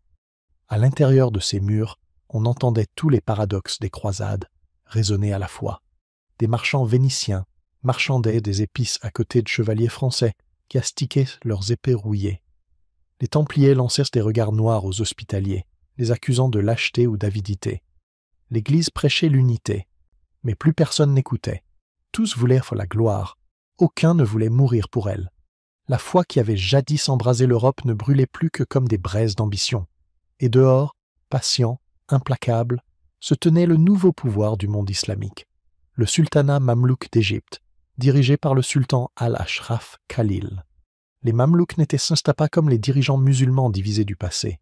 Ils étaient disciplinés, impitoyables et déterminés à achever ce que Saladin avait commencé, chasser les derniers croisés de leur sol, pour toujours. Quand le siège final commença, les défenseurs d'Acre croyaient encore qu'un miracle viendrait d'Europe. Des messages furent envoyés par-delà la mer, suppliant rois et papes d'envoyer du renfort. Mais l'Europe avait tourné la page, déchirée par la politique, les dettes et la lassitude de la guerre sainte. Les croisades ne remplissaient plus les chairs d'église de feu, mais d'excuses. L'assaut vint à l'aube. L'armée mamelouk encercla la ville avec des tours, des catapultes et des bombes incendiaires qui transformèrent l'air en cendres. Les chevaliers croisés, désespérés et furieux, se battirent sur les remparts avec la rage de ceux qui savent qu'ils n'ont plus d'issue. Templiers et hospitaliers combattirent côte à côte pour la première fois depuis des décennies, une ironie que personne ne manqua de remarquer. Frères de foi jadis ennemis pour l'or et l'orgueil, ils se tenaient maintenant ensemble face à l'anéantissement. À l'intérieur, la panique se répandit plus vite que le feu. Les civils se ruèrent vers les docks, cherchant à fuir sur des navires surchargés. Femmes, enfants, prêtres, tous se pressaient vers la mer, espérant échapper à la faim. Le port devint un chaos total. Certains bateaux coulèrent sur place, d'autres prirent la mer, emportant les derniers Européens qui verraient jamais la Terre Sainte. La dernière défense se concentra autour de la forteresse des Templiers, une structure colossale près de l'eau, bâtie comme une montagne de pierre. Quand la ville tomba, elle devint le dernier refuge de centaines de chevaliers et de réfugiés. Pendant des jours, ils tinrent bon, encerclés par les Mamelouks exigeant leur reddition. Mais se rendre n'était pas dans le code des Templiers. Alors ils se battirent, heure après heure, mur après mur, jusqu'à ce que la mer elle-même semble rougir de leur sang. Quand la forteresse s'effondra enfin, ce ne fut pas seulement une défaite militaire. Ce fut un symbole, la destruction physique d'une idée. Les États croisés disparurent. La Terre Sainte, jadis imbibée d'ambition européenne, revint sous contrôle musulman. Les survivants qui s'échappèrent ne ramenèrent en Europe que des cicatrices et des souvenirs. La chute d'Acre ne mit pas seulement fin à une guerre, elle mit fin à une époque. Après près de 2 siècles de sang, de foi et d'avidité, les croisades étaient terminées. Et qu'avaient-elles laissé derrière elles? Des ruines, des dettes, des promesses brisées. La papauté avait perdu son emprise sur les rois qui autrefois s'agenouillaient devant elle. Les ordres chevaleresques, comme les Templiers, commencèrent à s'effondrer sous le poids du soupçon et de la jalousie. Leur chute finale, c'est une autre histoire à venir. Et en Orient, ceux qui avaient survécu à des siècles d'invasions et de massacres virent enfin les derniers navires croisés disparaître à l'horizon. Pour eux, c'était la justice. Pour les croisés, une tragédie. Mais pour l'histoire, c'était inévitable. Même ainsi, la chute d'Acre résonna à travers les siècles. Elle devint un fantôme qui hanta l'Europe, un rappel que leur mission sacrée s'était terminée non par la victoire, mais dans les cendres. Le mot France croisade survivrait, tordu et réutilisé, mais le vrai rêve croisé, celui de chevaliers marchant sous une même croix pour une même cause, mourut ce jour-là, au bord de la mer. Dans le silence qui suivit, les vagues méditerranéennes balayèrent les docks en ruine, emportant des fragments d'armures brisées, de bannières brûlées et de prières sans réponse. Et quelque part, au loin, l'écho de la promesse du pape Urbain semblait encore flotter, faible, presque moqueur, la promesse du paradis pour ceux qui combattaient pour la cause sacrée. Mais au bout du compte, les croisades n'avaient pas mené les hommes au paradis. Elles les avaient menés à Acre, au feu, à la chute et au dernier souffle d'un rêve qui avait survécu à sa foi. La chute des Templiers, pouvoir, secret et la trahison suprême de l'Église. Ils avaient commencé comme des guerriers sacrés, des chevaliers liés par des vœux de pauvreté, de chasteté et d'obéissance. Des hommes qui avaient juré de protéger les pèlerins sur la route de Jérusalem. Mais 2 siècles plus tard, ces mêmes chevaliers seraient traînés enchaînés dans les rues de Paris, torturés et brûlés vifs par l'Église même qu'ils avaient juré de servir. Comment les héros de la croix ont-ils pu devenir les ennemis du Christ? C'est le mystère au cœur de l'un des effondrements les plus sombres et fascinants de l'histoire, la chute des chevaliers du Temple. À leur apogée, les Templiers étaient intouchables. Fondés en l'an 1118, ils étaient les rockstars de la chrétienté, intrépides au combat, dévoués au Tout-Puissant et dignes de la confiance des rois. Ils portaient le manteau blanc marqué d'une croix rouge, un symbole qui inspirait à la fois crainte et admiration dans le monde médiéval. Ils n'étaient pas seulement des guerriers, ils étaient des légendes. Mais derrière cette image immaculée, quelque chose de bien plus complexe se tissait. Un réseau d'argent, de pouvoir et de secrets qui finirait par les perdre. Après la première croisade, quand Jérusalem tomba aux mains des chrétiens, les Templiers devinrent les gardiens des routes et des reliques de la ville sainte. Mais protéger coûte cher, et c'est là que leur génie se révéla. Ils mirent au point un système financier si avancé qu'il ressemblait déjà à une forme primitive de banque. Les pèlerins pouvaient déposer de l'argent dans une commanderie templière en Europe et le retirer en toute sécurité en Terre Sainte, des siècles avant que la banque moderne n'existe. Ils prêtèrent de l'argent aux nobles, géraient des domaines et finançaient même des guerres royales. Avec le temps, leurs coffres devinrent plus riches que ceux de la plupart des rois, et les rois s'en aperçurent. À la fin du XIIIe siècle, les croisades s'effondraient. La Terre Sainte était perdue, les forces musulmanes avaient repris Jérusalem, et le dernier bastion croisé, à Acre, était tombé en l'an 1291. Les Templiers rentrèrent en Europe, riches, disciplinés, et entourés d'une réputation qui inquiétait les souverains. Ils ne répondaient qu'au pape, pas à un roi, ce qui les plaçait au-dessus des lois nationales. Une telle indépendance était dangereuse, surtout pour un homme, le roi Philippe IV de France. Philippe était brillant, impitoyable et ruiné. Ses guerres avaient vidé le trésor royal, et les Templiers, avec leur immense fortune et leur forteresse du Temple à Paris, étaient la cible idéale. Mais pour les abattre, il lui fallait plus qu'une armée, il lui fallait une raison morale. Ainsi commença l'une des plus grandes campagnes de diffamation du Moyen-Âge. Le vendredi 13 octobre de l'an 1307, une date à jamais maudite, Philippe frappa. Partout en France, les Templiers furent arrêtés à l'aube. Les accusations étaient terrifiantes. Hérésie, blasphème, idolâtrie, crachés sur la croix. Sous la torture, beaucoup avouèrent, non pas parce qu'ils étaient ce coupables, mais parce que la douleur rend vite la vérité inutile. L'Église, sous l'influence du roi, détourna les yeux. Le pape Clément V, autrefois allié des Templiers, céda à la pression. Les chevaliers qui avaient combattu pour la foi chrétienne furent soudain considérés comme ses ennemis. Mais les accusations étaient-elles vraies? La plupart des historiens s'accordent à dire que non. Aucune preuve crédible ne montre que les Templiers allaient pratiquer les hérésies qu'on leur reprochait. Leur vrai crime, c'était le secret. Leur rituel d'initiation était privé, leur richesse immense, leur loyauté absolue. Dans un monde gouverné par la peur et la méfiance, c'était suffisant pour les condamner. L'ironie est presque poétique. L'Église qui les avait créés les détruisit, non pas à cause du péché, mais à cause de la peur. Les Templiers étaient devenus trop puissants. Ils représentaient ce que tout roi ou pape redoute, une force fidèle à ses propres idéaux plutôt qu'à un trône. Jacques de Molay, le dernier grand maître de l'ordre, fut un homme pris entre la foi et la trahison. Après des années d'emprisonnement, il fut conduit au bûcher en l'an 1314. Alors que les flammes s'élevaient, il lança une dernière malédiction, que le pape Clément et le roi Philippe comparaissent bientôt devant Dieu. Et dans l'une des coïncidences les plus étranges de l'histoire, les deux moururent dans l'année qui suivit. Même après leur mort, les Templiers ne disparurent pas. Leur légende se glissa dans les récits, trésors cachés, ordres secrets, savoirs interdits. Certains affirment qu'ils avaient sauvé des reliques sacrées avant leur chute, le Saint Graal, l'Arche d'Alliance, ou encore des parchemins anciens du Temple de Salomon. Rien de tout cela n'a jamais été prouvé, mais le mystère suffit à entretenir leur mémoire bien après que leurs cendres se soient éteintes.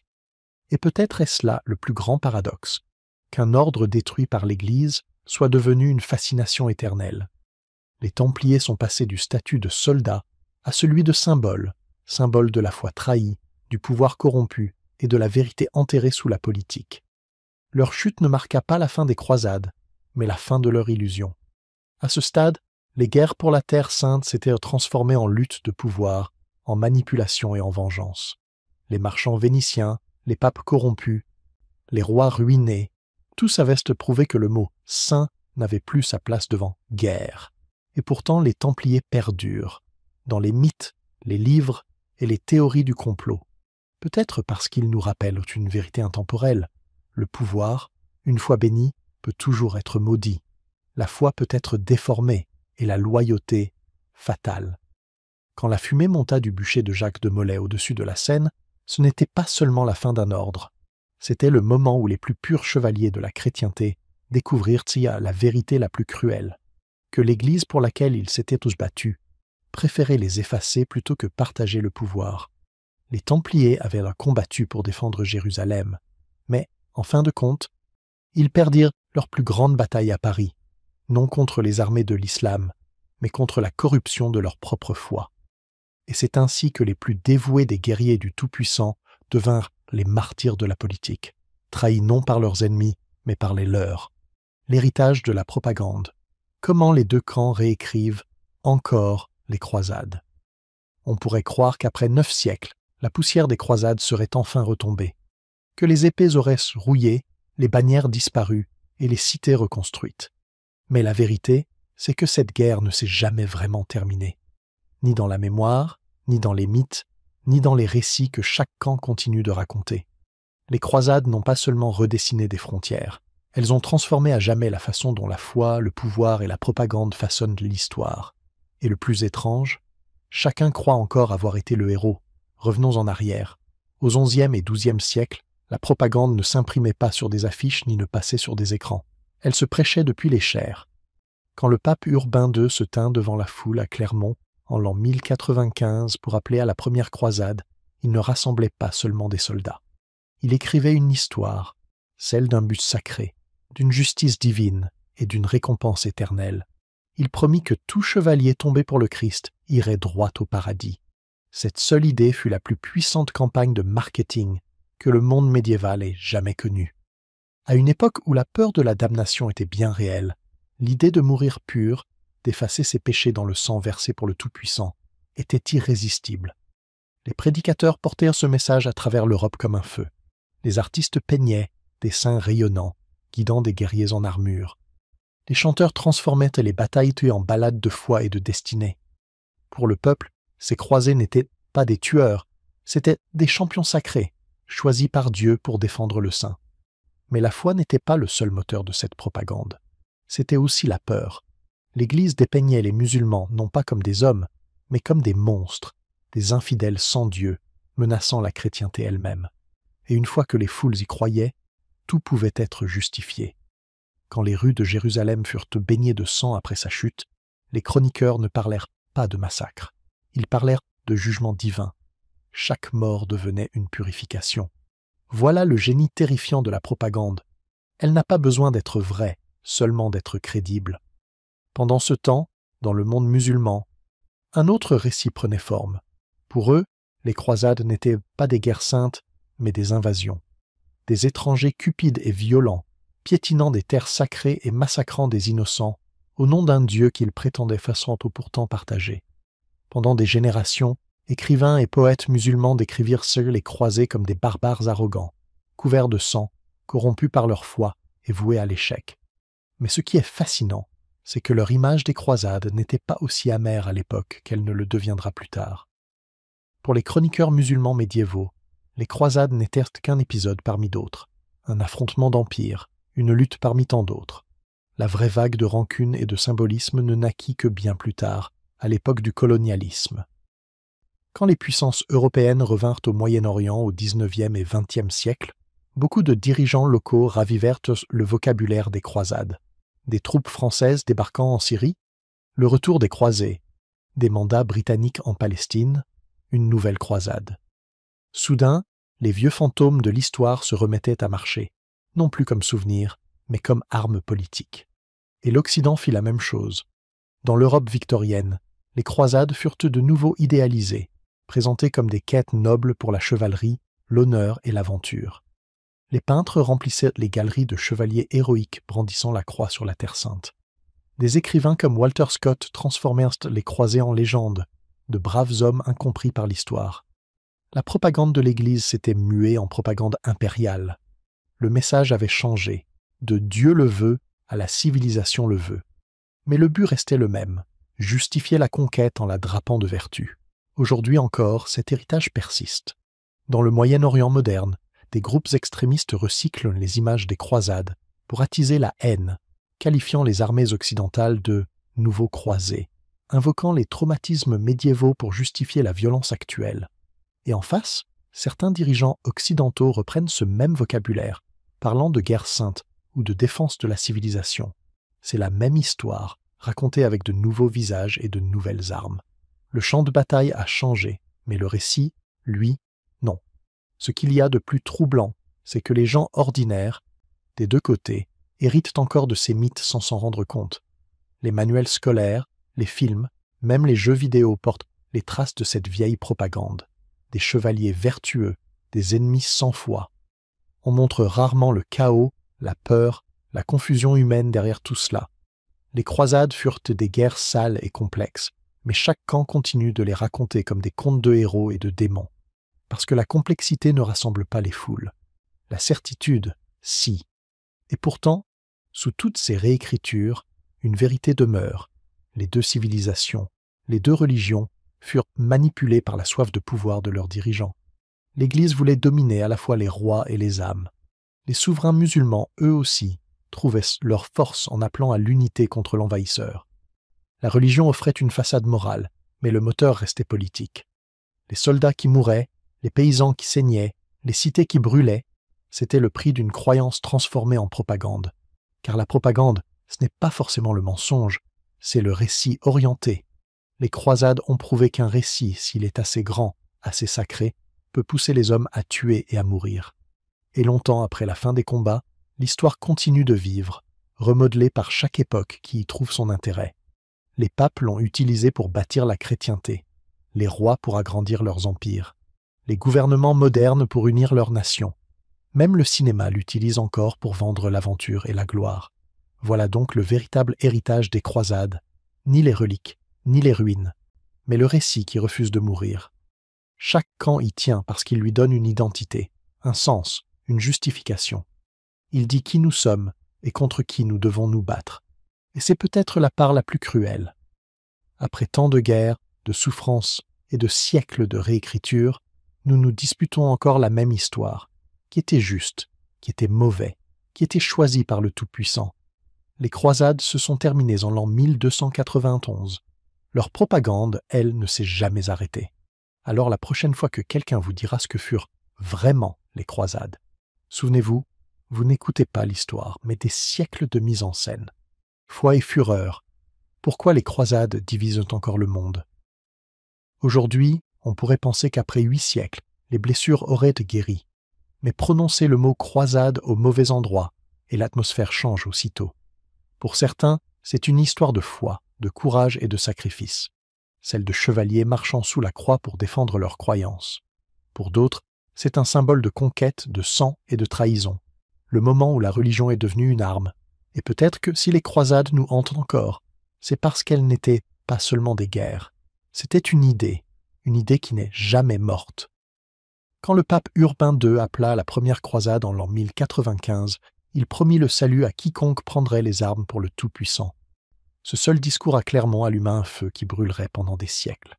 Mais même lui n'aurait jamais imaginé que ces paroles résonneraient encore si loin, façonnant la politique, l'identité et même les guerres modernes. Les croisades n'étaient pas seulement des batailles pour la terre, c'étaient des batailles pour le sens. Elles posaient une question qui divise encore le monde. Pourquoi sommes-nous prêts à tuer ou à mourir? Dans l'Europe médiévale, la réponse semblait simple, pour tout. La religion n'était pas une croyance, c'était une identité. La remettre en cause, c'était remettre en cause sa place dans le monde. Voilà pourquoi les croisades ont entraîné rois, paysans, voleurs et saints dans leur tourbillon. Quand les armées atteignirent Jérusalem et transformèrent ses rues en rivières de sang, elles croyaient purifier le péché. C'est horrifiant aujourd'hui, mais pour eux, c'était la justice divine. Et c'est là que naît la fracture, entre la manière dont ils voyaient leurs actes et la manière dont nous les voyons.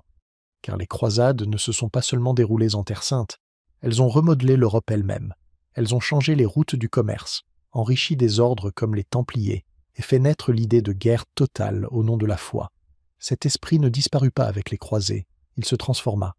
Des siècles plus tard, quand les empires européens se sont étendus sur l'Afrique, l'Asie et les Amériques, on entendait encore l'écho de cet esprit croisé. Les mots avaient changé, civiliser, convertir, éclairer, mais le refrain était le même. L'épée et la croix marchaient encore côte à côte. Et chaque fois qu'elles le faisaient, quelqu'un en payait le prix. Mais cet héritage n'était pas à sens unique. Les croisades ont aussi profondément marqué le monde musulman. Au départ, les empires islamiques étaient divisés, en querelles internes. L'arrivée des croisés, ces guerriers étranges venus de l'Ouest, força une unité nouvelle. Des chefs comme Saladin devinrent non seulement des héros militaires, mais des symboles de foi et de justice. Encore aujourd'hui, son nom reste l'opposé parfait des rois croisés, nobles, sages, cléments dans la victoire. Que cette image soit vraie ou non, importe peu, les légendes façonnent les nations autant que les batailles. Voilà pourquoi les croisades restent vivantes, non dans les épées ou les sièges, mais dans la mémoire. Pour les musulmans, elles restent l'histoire d'une invasion, le moment où l'Occident est venu brûler et piller. Pour les chrétiens, surtout à l'époque médiévale, elles furent-ils la preuve d'un destin divin, l'Europe comme défenseur choisi du Tout-Puissant. Et aujourd'hui encore, ces récits s'entrechoquent. Regardez les discours de ces dernières décennies. Pendant les guerres au Moyen-Orient, certains dirigeants ont utilisé le mot « croisade », souvent sans mesurer à quel point il était explosif. Pour une oreille occidentale, cela peut sembler une mission noble. Pour des millions de personnes dans le monde musulman, c'est un fantôme revenu, un vieux cauchemar en armure moderne. Ce seul mot porte des siècles de colère, de fierté et de douleur, et c'est peut-être là la vraie tragédie. Nous n'avons jamais vraiment échappé à la logique des croisades. Chaque fois qu'une nation invoque Dieu pour justifier la violence, chaque fois que la foi sert à tracer des frontières, au lieu de les effacer, le même feu se rallume. Les batailles se sont arrêtées, mais l'idée, celle que Dieu soutient un drapeau plutôt qu'un autre, continue d'alimenter les conflits. Pourtant, les croisades ont aussi laissé un héritage inattendu, un pont. Quand les armées chrétiennes occupèrent Jérusalem, elles rapportèrent plus que des reliques. Elles ramenèrent des savoirs, en sciences, en médecine, en mathématiques, en philosophie, des connaissances préservées et enrichies par les savants musulmans. Par la guerre, l'Europe redécouvrit la sagesse qu'elle avait perdue depuis la chute de Rome. Ironie de l'histoire, alors que les épées s'entrechoquaient, les esprits, eux, se rencontraient. Reste une question. Comment se souvenir de quelque chose d'à la fois glorieux et atroce, sacré et pécheur? La vérité, c'est que les croisades ne sont pas qu'un chapitre d'histoire. Elles sont un miroir.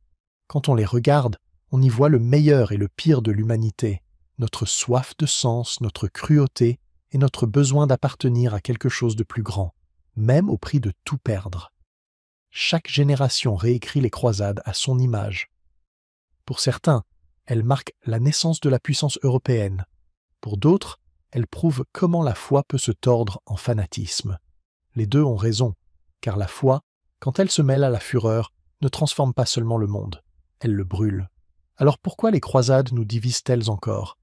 Peut-être parce que, d'une certaine façon, nous les combattons toujours, non plus avec des épées, mais avec des mots, des idéologies et des mémoires. Les champs de bataille ont changé, mais les lignes restent. Les noms changent, mais les peurs sont les mêmes. Et c'est pour cela qu'elles comptent encore.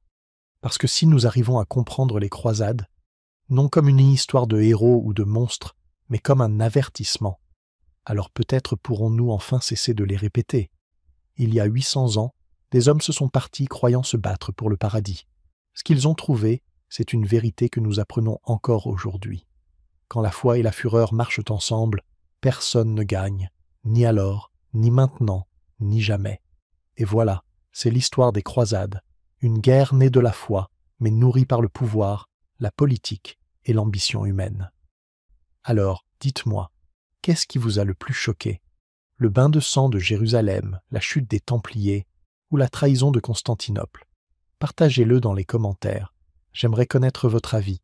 Et si cette plongée dans l'un des chapitres les plus sombres de l'histoire vous a plu, n'oubliez pas de liker, de vous abonner et d'activer la cloche pour ne pas manquer la prochaine exploration du côté obscur du passé. Merci d'avoir regardé, et souvenez-vous, parfois les batailles menées pour le ciel en disent de bien plus sur la terre.